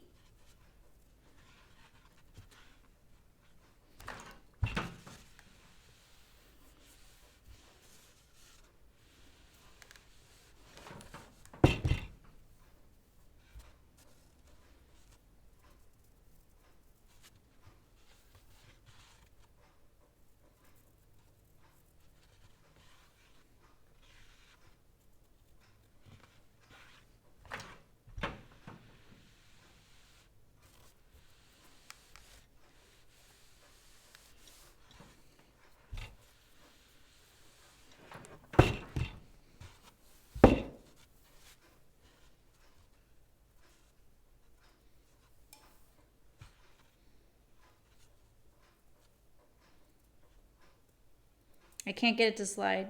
Eee. There we go.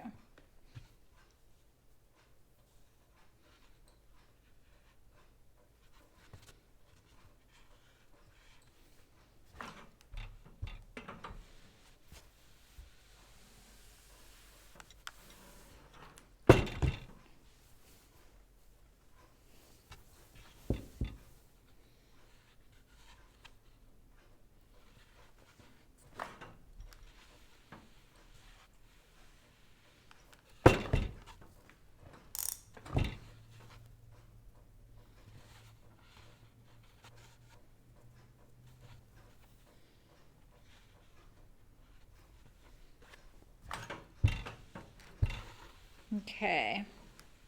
Almost there. Sorry. So quiet, huh? This is why we need music, Nancy.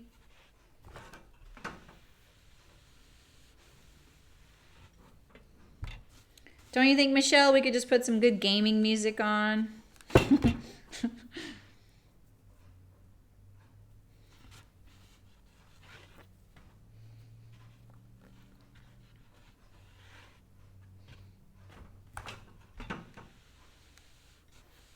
Okay, that's it.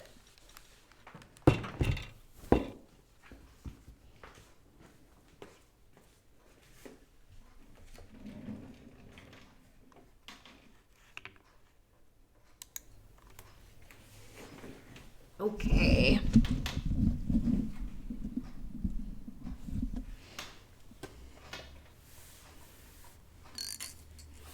You guys could have a sewing meetup. That would be so fun. A So Live meetup. All right, so now we are at the side seams.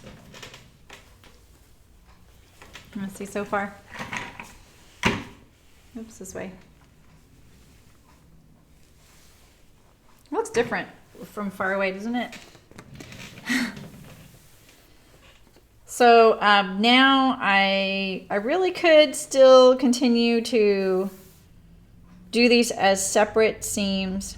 And I think I will. That way I don't have to finish the inside, you know? I'm just trying to think about the hem first before I do that.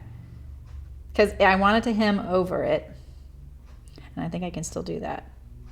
Because if that's separate, yeah. I can take these pins out now too.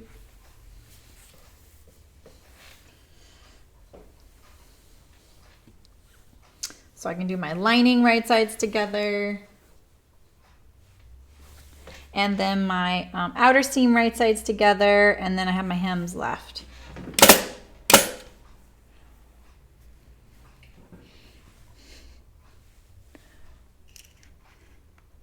So live retreat. Oh my gosh.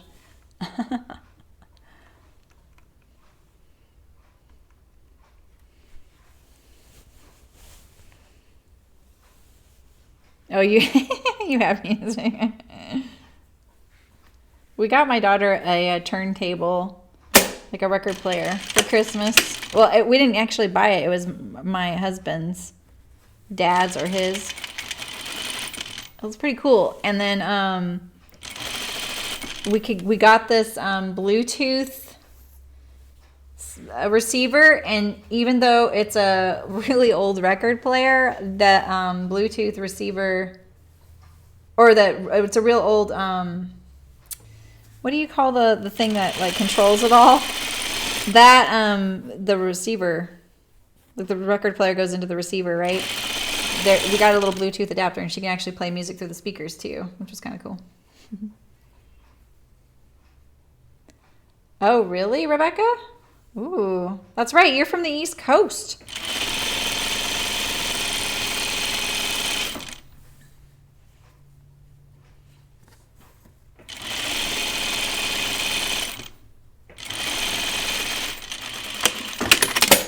All right, there's one. Where's my other one?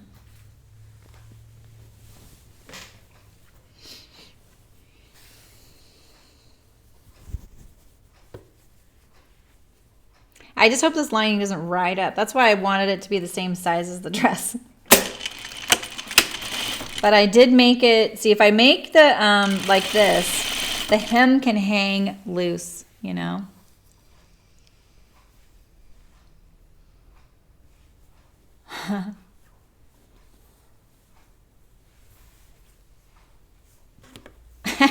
Nancy, that's hilarious. You're gonna have to show her a video of a record player. They're starting to come back. Like she can buy some of her favorite bands or musicians or artists on an album now. Like there's a record shop here in town. We live in a college town, so.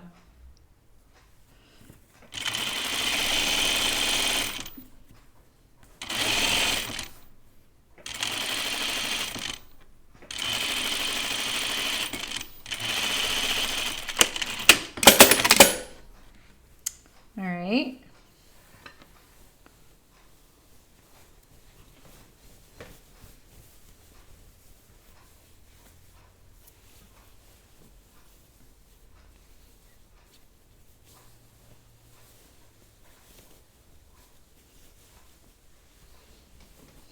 The inside, it's kind of cute like this.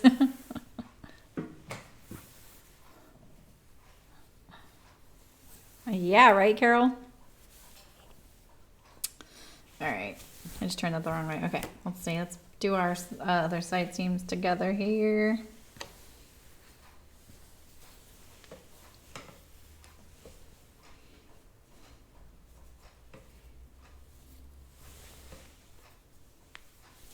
How does that garment fabric store survive, Rebecca, if they're that remote? Do they do online?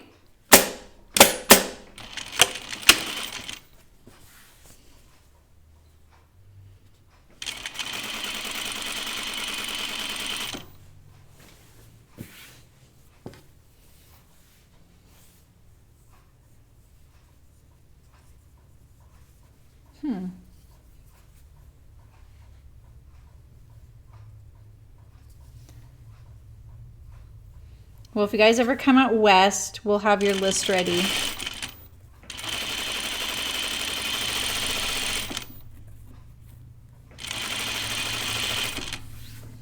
Looks like my side seams aren't going to match up.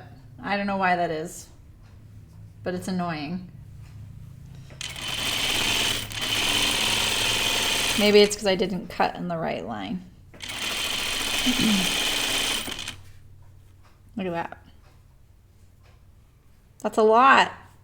Why is that off so much?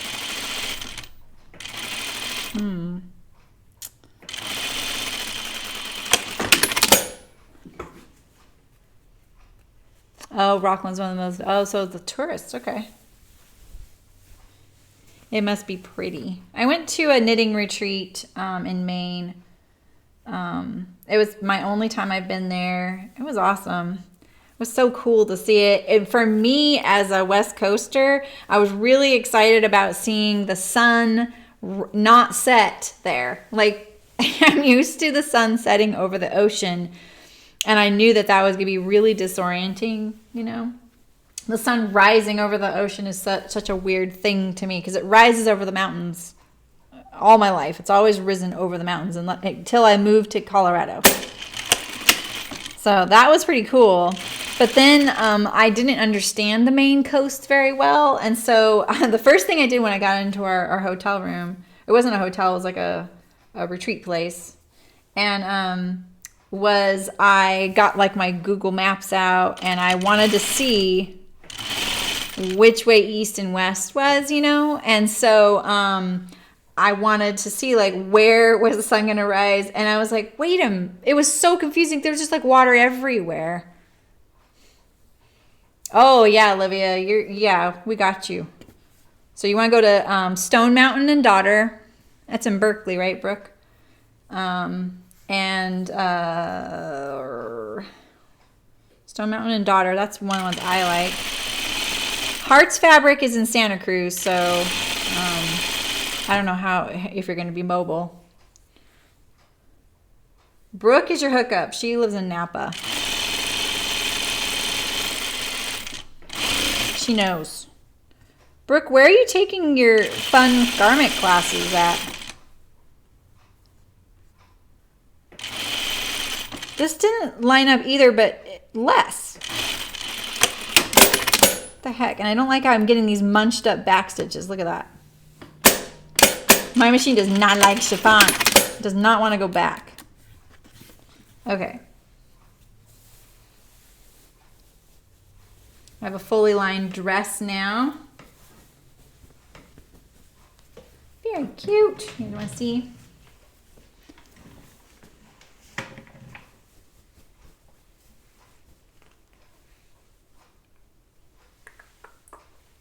Oh, Britex. Oh, are you going to do that to her? Britex is 9 floors, I think. It's huge. Really huge. Oh, yeah. Black Squirrel. Oh, Hello Stitch. Oh, yeah. Okay.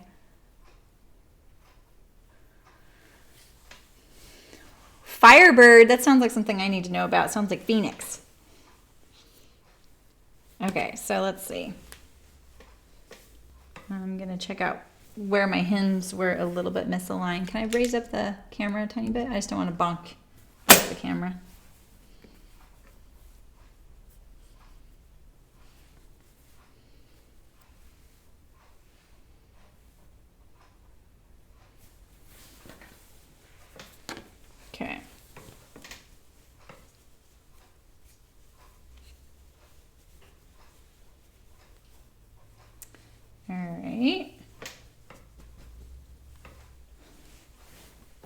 I want to see how much my lining is hanging down. I want to make sure it's shorter. And it is. That's good. Okay, so I think I'm going to shorten it. I'm going to do the hem later. I'm going to try it on and make sure. Britex is smaller now they moved. What? Really? I missed that. Is it manageable smaller? Yeah, okay.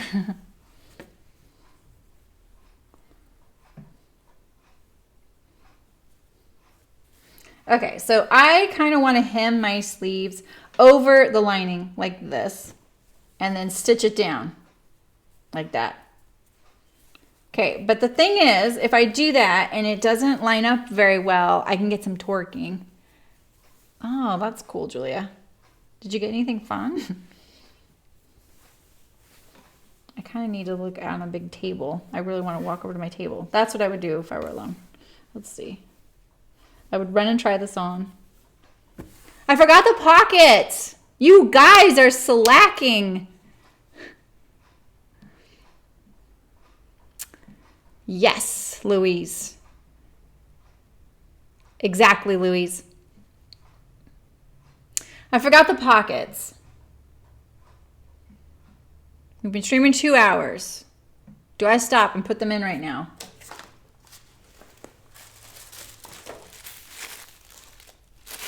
Where is my pocket reminder crew? Can I just blame this on you guys?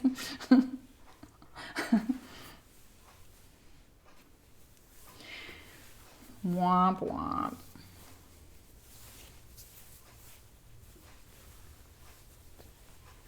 Yeah, so Louise, the other place it's attached is at the front. The front, right here. Okay. Remember? So it's kind of unique that way. I mean, you really could make 2 completely separate linings and sew this into each one. So the self one into this one and the one into the lining. Nancy. Put in the pockets. Yeah, right, Louise? Yeah. Yeah. I have notches. There they are. I kind of want to see if I can get my side seams to line up too. See, look at how wavy it gets right there. Okay, yeah, so that's no problem. There they are. Okay, right there. I wish I would have turned on the air conditioning before I started.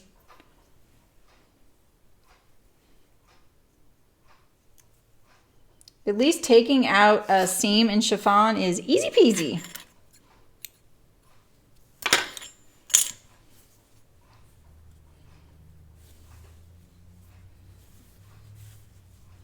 I might need a little bit more though.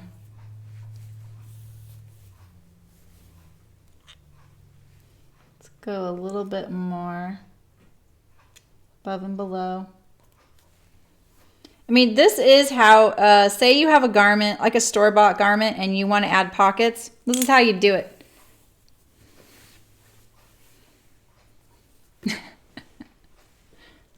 That's okay, Julia.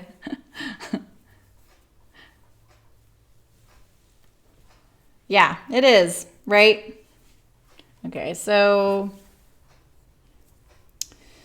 you want to find your position of where you want your pockets if you're going to add them in. And what I would do is either line it up from shoulder to that point where you want to do it. Don't just line up waist seams to something you already have, because the waist seam could be in a different spot on one garment to the next. So make sure you go shoulder, or try on the garment, put your hands like you're going, put your hands in your pockets, put some chalk there or pins so you know where you want them, okay? This I have notches, so I can cheat with that. I'm going to do my pocket pieces right sides together here. So I'm just inserting it in the seam right here. Ignore the lining, but here's my side seam. That's the right side. This is the wrong side. I got kind of close to the selvage on this. I may have to trim that off because it might show through the garment. That white right there. This was a spoonflower fabric, so there are bigger selvages on spoonflower fabrics, and so sometimes you can't see them when you're cutting. Okay, so there's one. And then you want to line them up front to back too. So I'm just gonna make sure I do it. Now I'm gonna go by the pocket for my markings, not the original notches, just in case the notches are a little off from the front to the back. And remember, I told you in the pattern drafting stream how to draft a pocket, so you have that information. So now, see if I can make this not look confusing. So here's one pocket sewn back here, right here, see? Okay. And then now I have this one.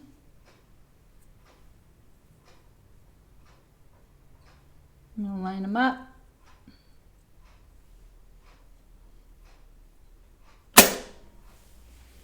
Now this seam allowance, I'm doing what the dress is, which is 5/8, but because if you were doing a ready to wear, you might have less because it's already finished. It's okay. You want to probably do it slightly less than what they've already used. That way when you do the next step after this, you can kind of line them all up and make it look like it was always there. Okay, so now I have my two pockets, right sides together, and here they are. See that? This is the side seam. So now I'm going to, you could edge stitch this in here. Understitch it, I mean. Do I want to do that? I am going to understitch it because the chiffon is a little bit whooshy. So I'm going to push all this way.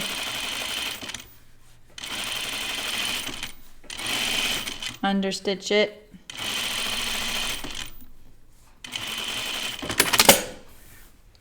Hopefully you're not adding pockets to a ready-to-wear chiffon dress. I don't think I would do that. I have been known to put just one pocket in because maybe it was too much work to put in two, and I just at least needed one, so I just put one on my right-handed side since I'm right-handed. Or because it has a side zipper, I've done that. Put in just a pocket on one side when it has a side zipper.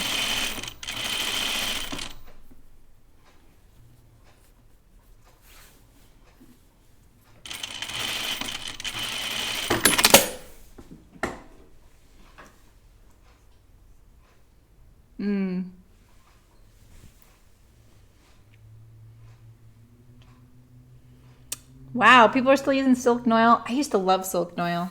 It washes so nice, but just doesn't, it's not very sturdy. All right, so here we are. Now I'm back at my two pocket pieces.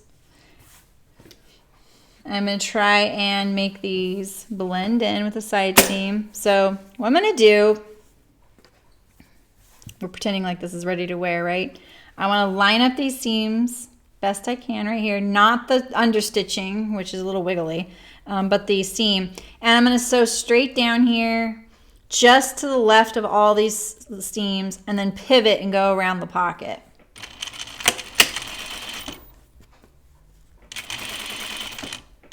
That's why you want to really stack these up on top of each other.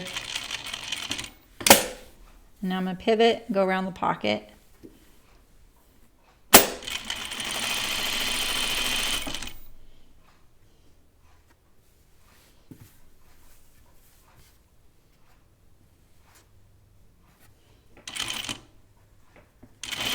I came down a little low. That's why it's so wide up there.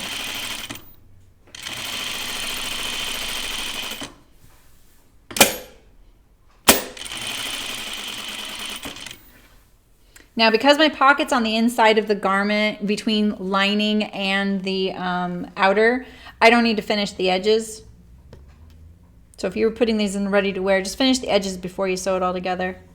Or you can do the French seam way, which you've seen me do on lots of other garments. So then you would sew it to the wrong side first, and then the right side, you know. But you don't need to do that on the opening, just on the perimeter if you really want the pieces finished. The edges, this outer edge. I can tell I get a little like lax in my instructions towards the end of the stream. Because this one starts later, I get a little hungry.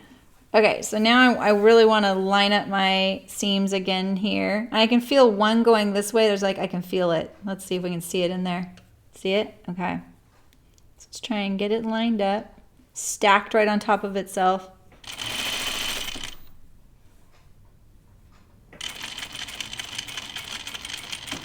Go past those stitches and then sync up with this lower seam, and you see I've got a little bubble there, and that's the one that's already a little longer, but I think I want to get rid of some of this ruffling happening down here anyway. The best part about chiffon is it's easy to take out the seam. Worst part is my machine really hates the back stitch, doesn't it? It's doing it so crooked.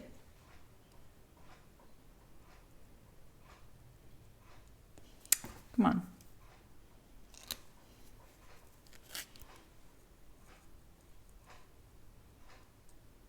Dang, okay. Tension's still not that great sometimes.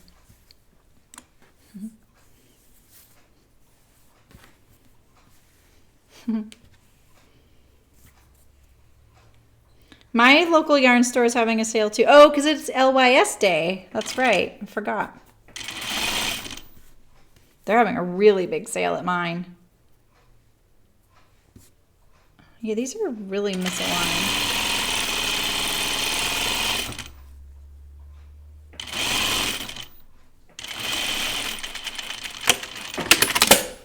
Okay.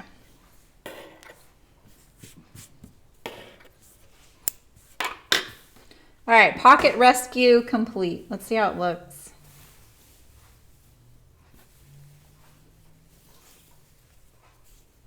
Operation rescue the dress for pockets. There we go. It's a little pressing. Not bad. Sawyer Brook Fibers, which is frumpy taste. That's funny. Yeah, there is that, you know? All right, other side.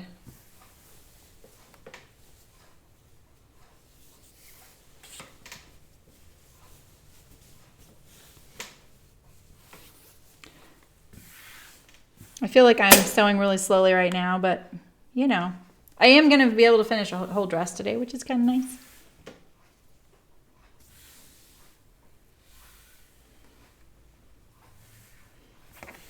I think I'm going to just take out the whole seam because it's easy.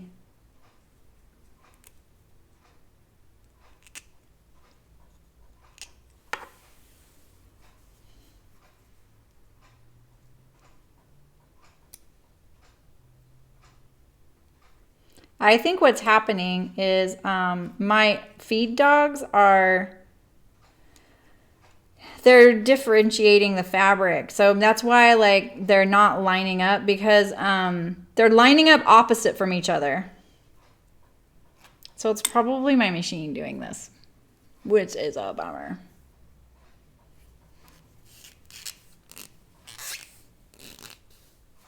Nice, a quilter? Oh, that's awesome because it's snowing there, huh? Yeah, it's been 80 degrees here.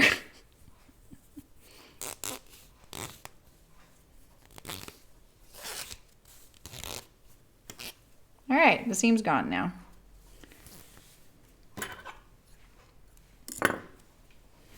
Okay.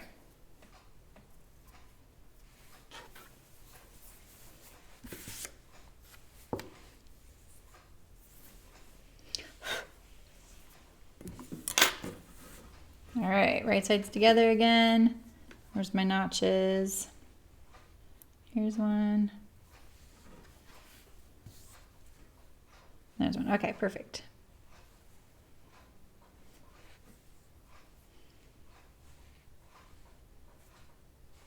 Hard to see.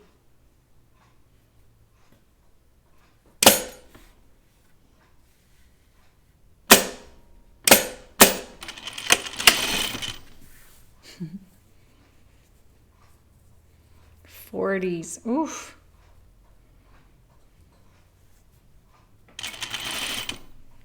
It's double here. I'm trying not to eat ice cream all the time. And I eat ice cream all winter here.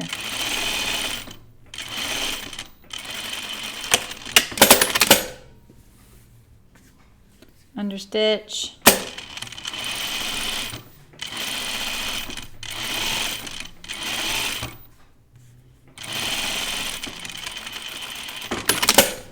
I was really into this floral, but I'm feeling like now that I'm trying to picture this dress, it might feel a little bit, I don't know. I don't want to say conservative. That's not what I'm looking for. I'm hoping it's a good fit. Where's my notches? Down here? Down here?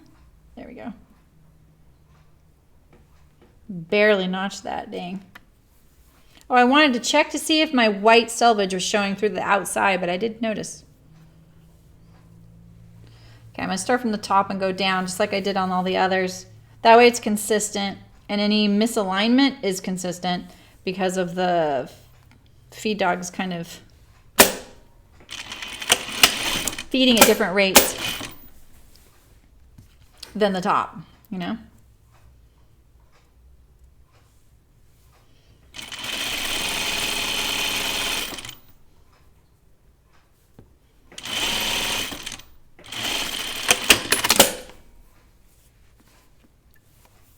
Ice cream for all the seasons, exactly. Oh, really? Poor thing. What's your guys' favorite ice cream flavor?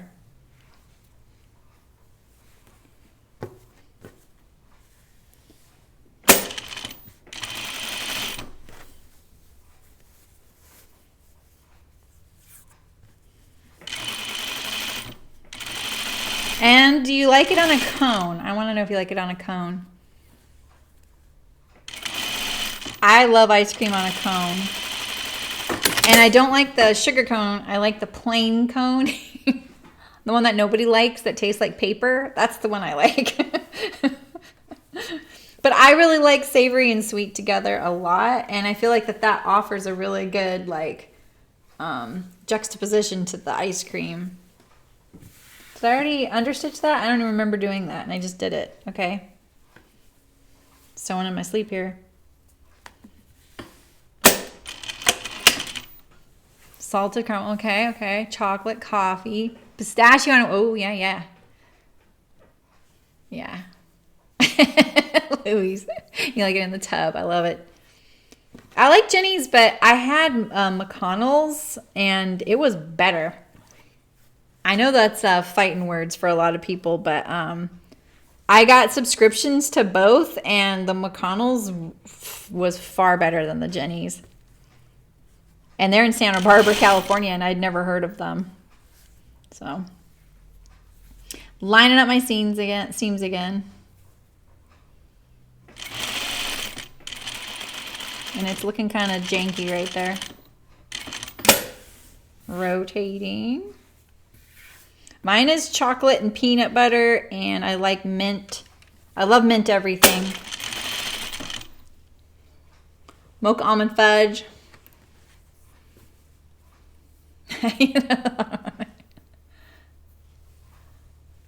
Oh, see, I like the crunchy. Oh, yeah. So Schubert's is, oh, I don't like Schubert's. That's funny. I was about to say Powell's, but yeah, so we have a gelato place, but they don't make the gelato, but it is actually pretty good. It's from the Bay Area. I've tried Schubert's, but they dye the ice cream, and I can't get over that. Like, why dye ice cream? That's so weird to me. So if anyone ever goes to San Francisco area or Humboldt County, there are a couple of ice cream shops there. They're actually kind of related to each other. It's twin sisters. They each have one of them, and they are always local ingredients and fresh, so very seasonal. So I mean, it sounds like such a cliche, but it really is. It's like the strawberries were picked that day. So, well, that sounds good, Carol. Haji's. Wait. I just threw something away. My ruler.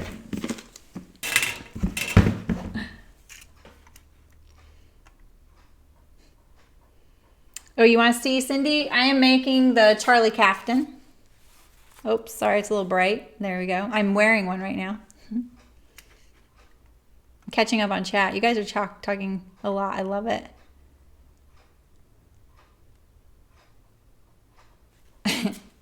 Wait, what didn't you know, Rebecca? Oh, they dye their ice cream? Well, yeah, the mint isn't green.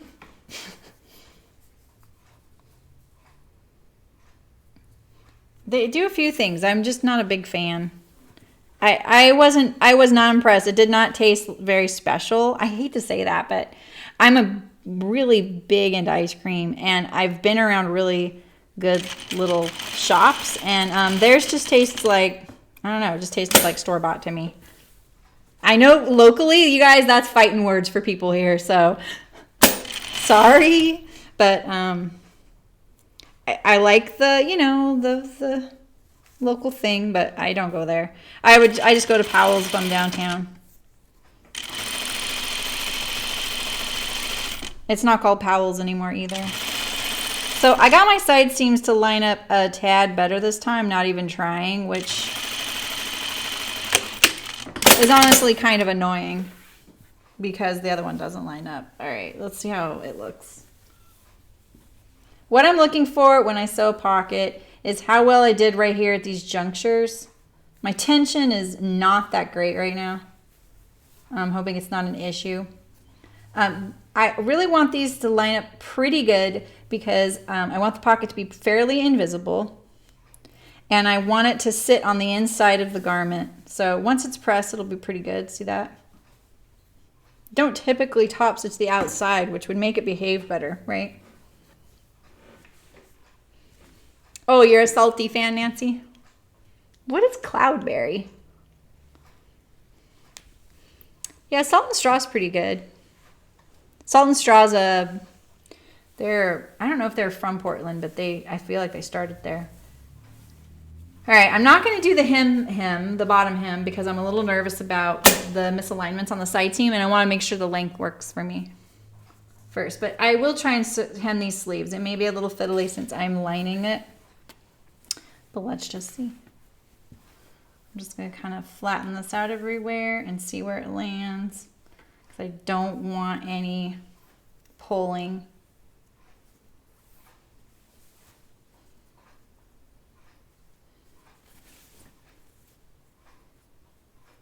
The chiffon is starting to shred.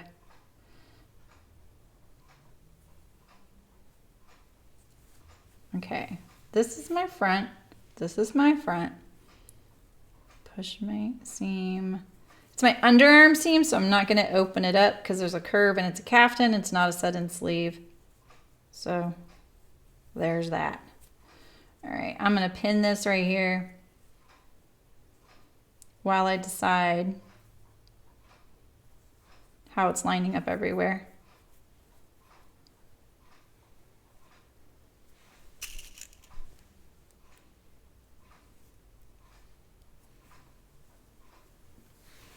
Oh, thanks, Nancy. Yeah, you know. That's what spontaneity gets me. You know, like when you buy the fabric for the project, you tend to be a little more successful, right?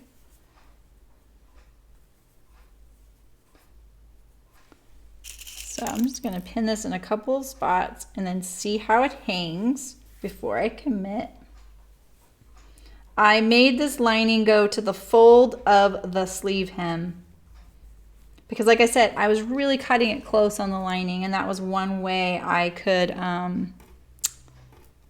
cut it short. I'm just pinning it on the edge of the fold because that just gives me a point of reference, that's all. It secures all the layers, and I don't have to deal with this finicky fraying edge quite yet. Oh, I know what cloudberries are. I've seen those. I haven't had any. Oh, you think so, Nancy? Oh, so that it doesn't get stuck underneath? Yeah, that's probably true, huh? I do have a pretty small hole on that needle plate.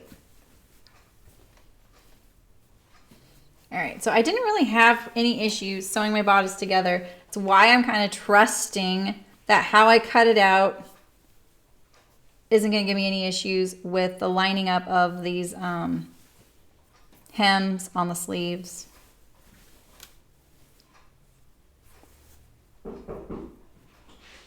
Someone just knocked on my door. Oh, it's my husband. Maybe he's bringing me ice cream. No such luck. Thank you. He's helping me set up my computer. Well, he bought a cord for it. We got 5. Nice. Cool. And a game for me. Oh. Yeah, it's making me blush. Don't give me a hard time, you guys.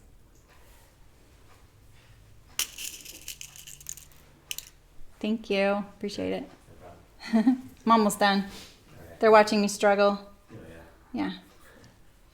Okay, have fun. Thanks. See ya. See ya.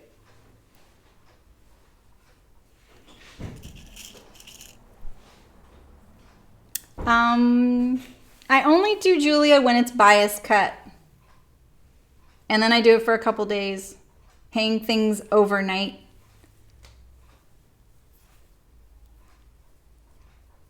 Thanks, Cindy. Yeah, this is a Spoonflower print. I'm really sorry I don't know the designer. I bought it a while ago. When Spoonflower comes out with a new fabric base, they put it on sale to promote it. I should have had it come on camera, huh? Wasn't that nice? He went to Best Buy and bought my, so I'm not a techie person. Nancy, he knows better. So I need, I have one plug for my internet, right? And now I'm going to have 2 computers. I'm going to have a computer that I use and then a computer for streaming, which is so bad ass that I wish it was my main computer. So there I cussed again. But I need more than one internet port. And so he bought me something called a switch. So it's a box that plugs into my internet into the wall. And now I can plug 2 internet cables in there. So that was really helpful. Really nice. His name's Michael. Okay. I'm fiddling with this because I'm not really paying attention. So let's see. Let's see. I'm looking at this, see how this looks here. I'm making sure that I don't have this happening, extra fabric, or that the lining is pulling. Making sure it's nice and flat. I'm looking at I'm just going to hold it up and look at it. Now that I have it pinned in a few places, I think I'm safe to hem those.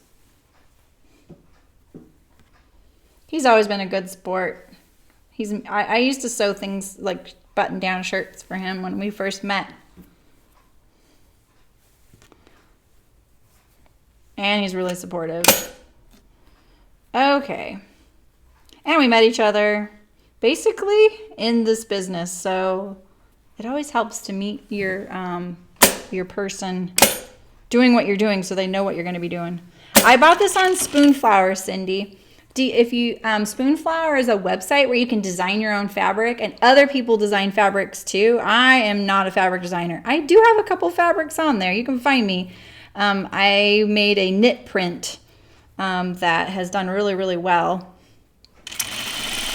But you will see that I'm not a fabric designer. So Yes. Oh. You know, I think we all have our struggles. Me too. I mean, I'm saying I do, and so does my husband. Yeah. And so anyone can design fabric. It's really, if you don't overthink it, it can be really easy. You can design something in 5 minutes and order it for printing 5 more minutes, and you have your first fabric swatch, because they have this really great free software built into their website. I can't remember what it's called. I think it's called Pick Monkey or something like that. And it'll handle the repeat for you, because that's the trick with fabric design, is the repeat.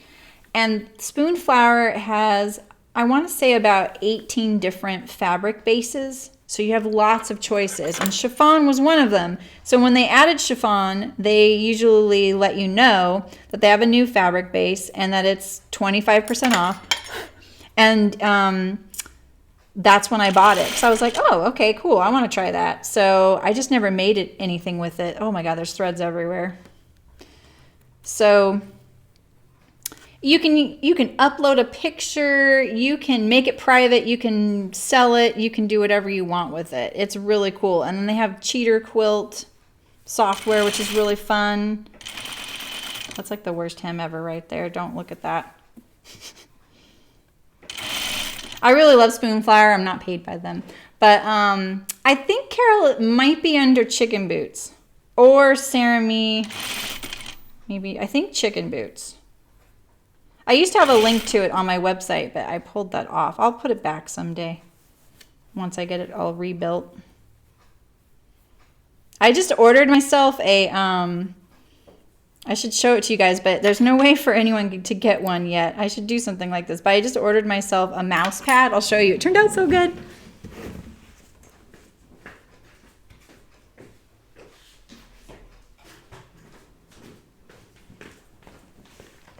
I just ordered, this is my knit print. So you can buy this as fabric. It's a little washed out here. But I've ordered I needed a mouse pad. Like, I'm sick of using the table and stuff like that. And my other mouse pad was like a free one from some fabric company that was like, it had advertisements all over it. So I have that print, and I have a pearl print, and I have a Harry Potter fabric, and a couple of other yarn prints that aren't knitted. So I would like to play around with it more, but I'm just never really got the hang of designing graphics. I just want something bad enough, and I try. All right, there's my hem. I hem over my lining. Looks pretty good. Almost done.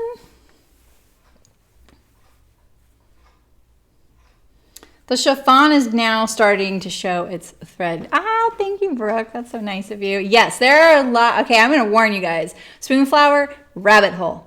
Big time. But, you know, like one day I have, you know, you guys all met Loki, my little pug puppy.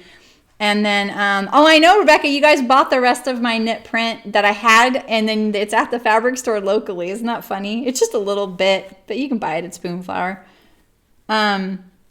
So when we got our other dog, Molly, she's a Shiba Inu cross or something. She looks more Shiba Inu than anything else, and I didn't know what those were, but I ran across this print on Spoonflower that someone took a Shiba Inu dog and made it look a little bit like a Dala horse. And I made her a little dog bed with it. It's so cute. And I did it on their fleece, which is really nice. Yeah, I do, Julia. I get about, it depends on the fabric they buy and the quantity. So I can't really tell you, like, I don't know off the top of my head what I make. It's not very much, but it adds up. And so I don't have them pay me out. I just let it pile up in there, and then I'll use it on like expedited shipping or to buy something. But I just looked, I hadn't looked at it in a really long time, and because I haven't been buying fabric for Chicken Boots, I had $450 in there. Like, I was shocked. So if someone buys about a yard of fabric, I get about $1.75 if it's one of the like canvases or something, which are $27 a yard. I'm pretty sure that's about it. So I had a Spoonflower Pro membership, which gave me I don't think my hems are the same left or right. The Spoonflower Pro membership is a way to you can get cheap swatches, you get free shipping, you get bulk discounts, and you have access to a couple fabrics that are not in the Spoonflower library open to the public.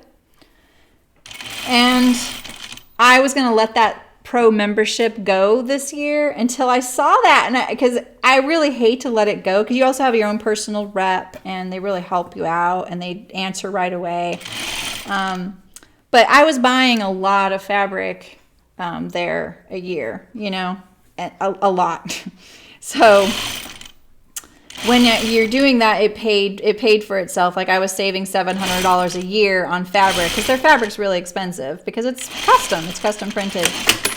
And that was a way for me to be able to afford to. I ran out of bobbin thread. I ran out of bobbin thread with 6 inches left on this dress. But when I saw how much I had in my account, I bought my pro membership and I kept it. So I still have my pro membership because it cost me nothing. So fun. But they have knits and wovens, canvases, double gauze. It's more like baby double gauze, not regular double gauze though, just so you guys know. But yeah, I love it. The printing has gotten so much better. Blacks didn't used to be quite black, but now they are. So I don't remember who designed this. I just found it. I picked it out really fast. I just remember going, hey, I don't want to miss out on this sale, and I want a floral, and that looks good. And then that's the best way to shop on there. Don't think about it too hard. So, what, Nancy? Oh, I know, the bobbin. I forget about the delay. There we go. Hopefully that wasn't the sewing fairy trying to tell me something. Okay.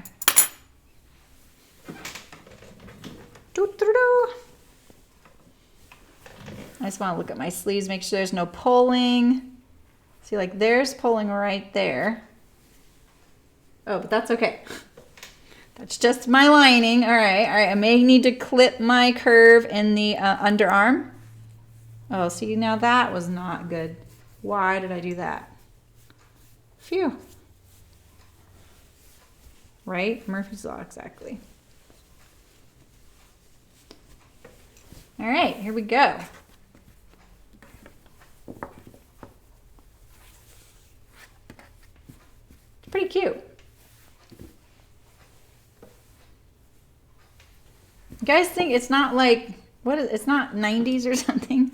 Oh, why is my camera doing that? I feel like my camera does that when it doesn't like focusing on things. Why does my camera do that? Has it been doing that the whole time? Hopefully my new computer will prevent that. Thanks, Nancy. I have to remind myself that. That's why it feels slow to me. I feel like, oh, you guys are probably getting bored. Has my camera been doing that the whole time? You guys would tell me, right? I might switch this one out. I have another one sitting over there. So hopefully when I switch my whole computer over, it'll go good. See, it just did it again. Why is it doing that? This is a good time to sign off. I think it's when it's trying to focus on the print. Let's put a little bit off there.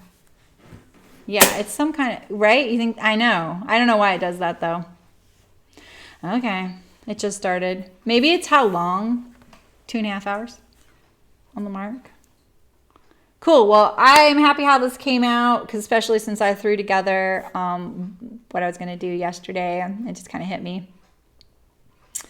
Hopefully the camera stops doing that for you guys. I still can see it doing it for you. So the delay is so weird. And, oh, thanks, Nancy. You're so sweet. You always know what to say. Thanks. So after this, I'm going to be uploading a how to sew binding video. It's not short. It's like 30 minutes long, but it has lots of different ways to sew binding. This is the Charlie Caftan. Let me turn down the brightness for you, so I can do that.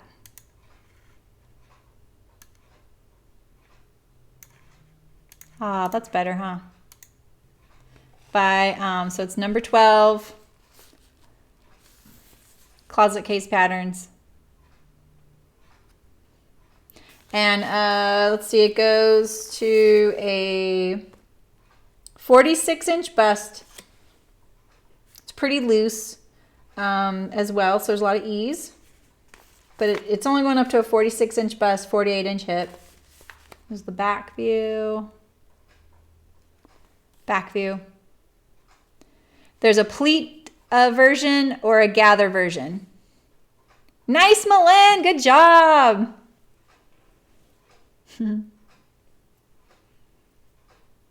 Awesome, Julia. Yep, I'm on Instagram. Yeah, I'll see it. I'll put it on. Yeah. Closet Case Patterns. Yeah, they have a website, closetcasepatterns, probably.com. If you look up Charlie Caftan, and it's Caftan with a C, there you go. Brooke put a link there. Yes, Nancy, right? You nailed it. Yeah. No, I love this dress. So comfortable. You know? My chair's in the way. But it's really long. This one's really long. It goes almost to the floor. There is a picture of me on Instagram way back wearing it. And I would have never considered this either, Louise. I felt like this was such a hipster, 30-something kind of, I know, I shouldn't think that way, but I was just kind of like, Caftan, I don't know about that. And I think partly it was my bias towards caftans in general, because I grew up in the 70s and 80s. I don't think it would be that hard to make this one bigger, Brooke, because there's no set-in sleeve. So you can literally just go this way with the pattern and don't add to the length. Who's Charlie Winsley? I don't know who that is. Emmeline, it's so funny. See, and I feel like the tea house dress kind of looks like that in certain colors. It's kind of tricky. But yeah, I think that these sketches, they're cute, but it's funny when you see a bunch of pattern envelopes next to each other, it really does stick out. Like the Callie shirt dress is so unflattering on the pattern envelope. Yeah, right, Louise? Yeah, so caftans were kind of a little bit like, they had a stigma for me. I would have never tried this except that it was in my Needle Sharp subscription box. Oh, Charlie Winsley is a sewing blogger? Oh, that's cool.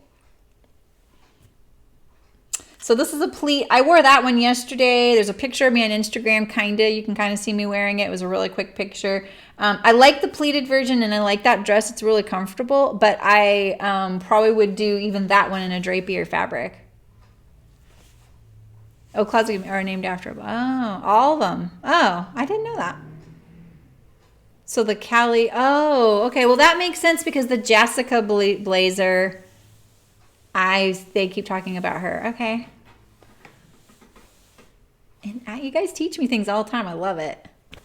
So anyway, that binding video, I do all kinds of stuff. My mess is still on the table back there. But I show how to bind the edge of something, bind a hem so as a facing to the inside, the edge of a pocket, how I fold the ends. And at the very beginning of it, I show how to sew the binding together in one long strip. Yes, Nancy. Exactly. There was a Mrs. Roper. There was a Mr. Roper. Who was that? Yeah, I know what you're talking about. She blogs under the name Noble and Daughter. Oh, okay. You're good, Louise.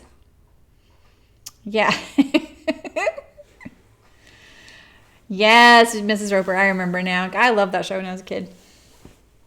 Yeah, Caftan and the prints that they were in, but there's a lot. And someone was just asking in our So Live Facebook group about a good Caftan pattern, and it was so funny. That day, I swear, I saw 3 different Caftans on Instagram. Yeah, right, Melon. Instagram hashtags, like, sometimes Instagram stresses me out, but the hashtags, I live for those.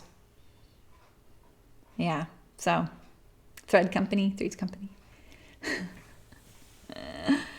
All right, well, so Thursday we're going to go over how to print any of our sewing patterns for the sew along, and maybe I'll come up with something to sew that's small. So I almost sewed a bag the other day. You guys, the whole, like, the stuff going on in the sewing world between inclusivity with sizing, race, and I'm going to say age as well, because I'm finding like a lot of things are just not age inclusive either. It's just driving me crazy. Like, I know I showed you guys that magazine last week, but it bugged me, and I just didn't tell you guys that. And that wasn't even like some of the things coming up about it. That's not what bugged me. It was other things. And then when I heard about all that, I just was like, I don't keep up on all this, so I feel a little behind the curve on it. And I'm having trouble sewing a couple of things because of the companies they're affiliated with. It's tricky, you know. I really want this to be welcome to everybody. I don't want it to look like I'm taking sides. Yeah, right? Yeah, if I ever did, this is what I decided this morning laying in bed.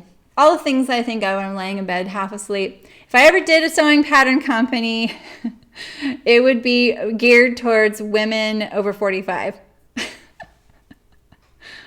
So I'm sorry, everybody under 45, because I know that's a lot of people. But I just feel like, you know, there's some silhouettes we'd like to see, you know. That's today's brainchild. Tomorrow it'll be something else. It'll probably be like how to get my pug to stop scratching on things. He's so cute, though. You know? My pug is now 17 pounds. He now weighs as much as my big cat. Preach. Yeah, right? It would be interesting to know the age. Like, I feel like a lot of people here in this stream is over a certain age, which is interesting, you guys, because not a lot of people know live streaming exists. And so it's tricky, like, trying to get the word out. I would like a lot of people here. And yeah, bodies change, exactly. And it's interesting to me that I am grabbing the demographic of the age I think a lot of people are here. And I'm really happy about that, because it shows that they're not to be left behind, you know? So, and it's only going to be more and more, right? It's only going to be more and more geared towards that. So, exactly, Nancy. Yeah, me either. Exactly. Yeah, I love that hashtag, Julia. I love that account. And she is so passionate. Oh, that's awesome, Louise. Yeah, that was fun. I'm glad you came here from there. That's awesome. Yeah, I got a few people. And then Seamwork Magazine just put me in their newsletter, you guys. Isn't that awesome? They featured my Audrey jean jacket and linked to my YouTube channel, which made me so happy. And it was a really nice picture. It was like right up in front. And they asked if they could do that. I was like, yes. I really like what Seamwork is trying to do. I feel like they're very inclusive. They have been size inclusive since the beginning too. You know, I'm not being, I don't know if that's technically true, but they are pretty size inclusive compared to a lot of other companies. And also just who they photograph things on and who they show sewing it. So they've been kind of ahead of the game there, because that's Colette Patterns as well. Yeah, I love the Sew Over 50. That was so genius. And she featured me in one of the stories today, or this week, because I was looking for the curvy suggestions. So anyway, we're getting momentum. Who knows how I'm going to make a living doing this, but keep telling myself, everyone keeps telling me not to worry about that. Yeah, I need to post a finished picture of that jacket. I haven't posted a finished picture. Yeah, me too, Louise. I really do. But you know, they're small and they don't have big budgets and it's expensive. But at the same thing, they needed to do these things from the beginning. Yeah. So, and for seam work, you don't have to be a member to buy their patterns, which is awesome. You can just buy them. Yeah. And I like the silhouettes they pick for those sizes as well. I'm not a superstar. You're going to make me blush. I blushed like that. I am not who people want to look at in a video. You know what I mean? And I know that. They want that cute 32-year-old. So I'm never going to blow up, and someone's going to do this, you guys. Someone's going to do the live streaming thing and they're going to take off because they're going to be cute and young. Watch. It's going to happen. But maybe if there was more live streaming of this, we would get a lot more content too, you know? And we can help each other out, which I really like. So it's like I'm kind of split. Like I know Nancy's like, I want you to stream more, and I want to stream more too. I want to hang out with you guys more. But setting up the project every time and getting it ready and having it just ready to go, that is a lot of work, and it's a lot of off-camera work. And so if I had more spontaneous things I could just sew, it would be easier. Yeah, that's exactly it, Louise. She did. Exactly, Nancy. Yeah, right, Julia? I know. Aw, Rebecca, thanks. Oh, yeah, I'm going to blush. You guys stop it. No, I'm not trying to get compliments. I feel like I'm not going to go into what I think of myself. I totally get that I'm here and I'm doing it, and that's it, right? I'm just owning it. I get nervous every time, you guys. I'm nervous right now, but I so appreciate what I've gotten out of live streams, you know? Thanks, you guys. Someone complimented my hair yesterday, and I was like, huh? Why? Because it was a mess. But she was going natural, and she was a lot older than me. Aw. You guys, I feel like now I just did something attention seeking. I don't want attention right now. I'm just trying to figure this out, and I feel like maybe we'll be paving the way for other people to do this.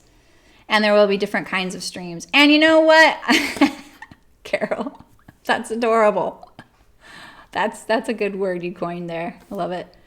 I need to do more pattern streams, and that would be a little bit more of a way to not have to have all the fabric, the cutting, and doing all that. But the pattern streams take setup, but at least there's not a cost involved in getting all this fabric together and stuff. Because like I keep saying, I don't need 52 new garments a year.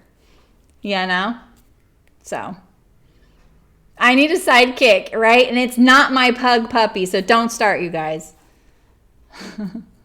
That's awesome, Nancy. I know. You know what I really need is I need someone to follow through with me on the graphic part of it, and I need like a video. I really want a trailer, and I want little things like that, where it shows when people say things like that, they're like, "This is giving me the confidence to push myself." I want those little quotes, and I want those to pop up in like a trailer, because I really want to grab those people that are just like, I don't understand what you're doing there. I just made a new trailer for my Instagram profile for this, and I'm going to post it soon. You know, because I really want to find those people that are just wanting, like maybe they don't really even like to go out into the world much. This is a really great, gentle way to be social with people about and talk about things that you like, or because it's anonymous, right? Like we don't know if that's really Nancy Pollard, right? You could be whoever you want. You can show whatever picture you want. You can do whatever you want. It is a great way to kind of invite those people to be a part of this and be a part of a conversation. And I'm willing to take it into a lot of different realms. I don't want to talk politics, but I'll talk sewing politics for sure. I feel pretty good about that. And I don't very often, but because I don't really want people to be like, oh, great, one more place where we're talking about these hard, difficult things. I just really want people to come here and be able to say, gosh dang it, I want something to fit me, and how do we do that? And let's do it, you know? That's the difference. That's what I want. I want action. I like action. Very action-oriented, so. You know, I've had to watch myself a lot the last couple of days making videos, and I do this a lot. I'm trying to not do that. So. Oh. All right, guys. Well, yeah, me either, Nancy. I know, I'm going out. Like, my husband just, ice cream politics. Yeah, I will talk that. I have some very big feelings about ice cream. I don't want my mint ice cream green. Speaking of mint ice cream, though, Rebecca, there's this one. I think it's, who's Three Twins? I think it's Three Twins that makes this mint ice cream that is the most authentic tasting mint ever. It actually tastes like the mint plant. And you can see it ground up inside the ice cream, the little flecks. It's so good, so unique. Love it. Just as an aside. But yeah, like I didn't even have to go to Best Buy today. My husband went there and got my internet switch there. So I don't have to go out of the house. I don't have to go out of my studio. It's great. I have you guys now. Okay, well, we made a dress. My camera was making my camera do crazy things, though. I think it's so here's my little waistband. It's really cute. I don't usually wear lots of black, so it's kind of funny. I still need to hem it, but I'm going to try it on. But the hem is hanging free, which is great. It's got a tie. It's fully lined, no facing. The facing can be a little finicky. So you can look at back past videos. Yeah, me too, Brooke. I love Three Twins. They're really good. For like a little pint ice cream in the freezer section, they're pretty good. Ah, Rebecca, that's nice. That's what I'm trying. Every day I'm like, what do I want to do right now? Like, stop trying to be everything because it's hard, I'm trying to figure this out. I really want this to be what I want it to be, and I need to figure out what that is. So thanks for coming. I really love that you guys are here and love how much you talk and chat. It's awesome. And Saturdays, there's no one here in the building, so I don't feel like I'm talking to myself. Doesn't sound like I am. So, yeah. And hopefully Thursday, I'll have a new computer, new setup. And Michelle, I don't think Michelle's still here, but I'm going to try and do the Twitch thing. So I might make you guys go over there and at least subscribe to it and create an account so that I can get my followers up on there. Because I don't need very many to unlock a lot of things on there, and it would be really fun. And you can clip it. You can be like, oh, I want to watch her make that mistake 50,000 times, so I'm going to clip it. Oh, thanks, Louise. I know. I had kind of vented to my husband this morning. I'm like, what am I doing? He's like, don't worry about it yet. Just sit with it and do it. I'm like, okay. So, yeah. Ice cream and sewing. And a dress with pockets. Like, it does not get much better than that, you guys. And it's watermelon season. So, everything's coming up, roses. So, have a great weekend, you guys. I will see you Thursday, and we will talk about the sew along and buy a quilter. And I'll have how to print it. We'll do a little tutorial, and maybe we'll sew some things. I don't know what it is yet. So, yeah, Nancy, I know I made you guys all do that homework, huh? You can find me on there. It's So Live on there, and follow. So, you're welcome, Julia. Thanks, you guys. Have an awesome weekend. You can check out the Facebook group, So Live Sewists, right? I think Carol wrote it down there. And I'm on Instagram, and the website's coming along, but I'm going to take my time with that. So, and thanks to anyone who answered my survey for the Chicka Boots patterns. That was awesome. Yeah, we need an after dark So Live. That could be the Twitch channel. Trust me. Cursing is allowed there. YouTube's not as happy about it. So, have a great weekend and sew all the things. And I can't wait to see you guys next time. Really appreciate you coming. Bye, guys.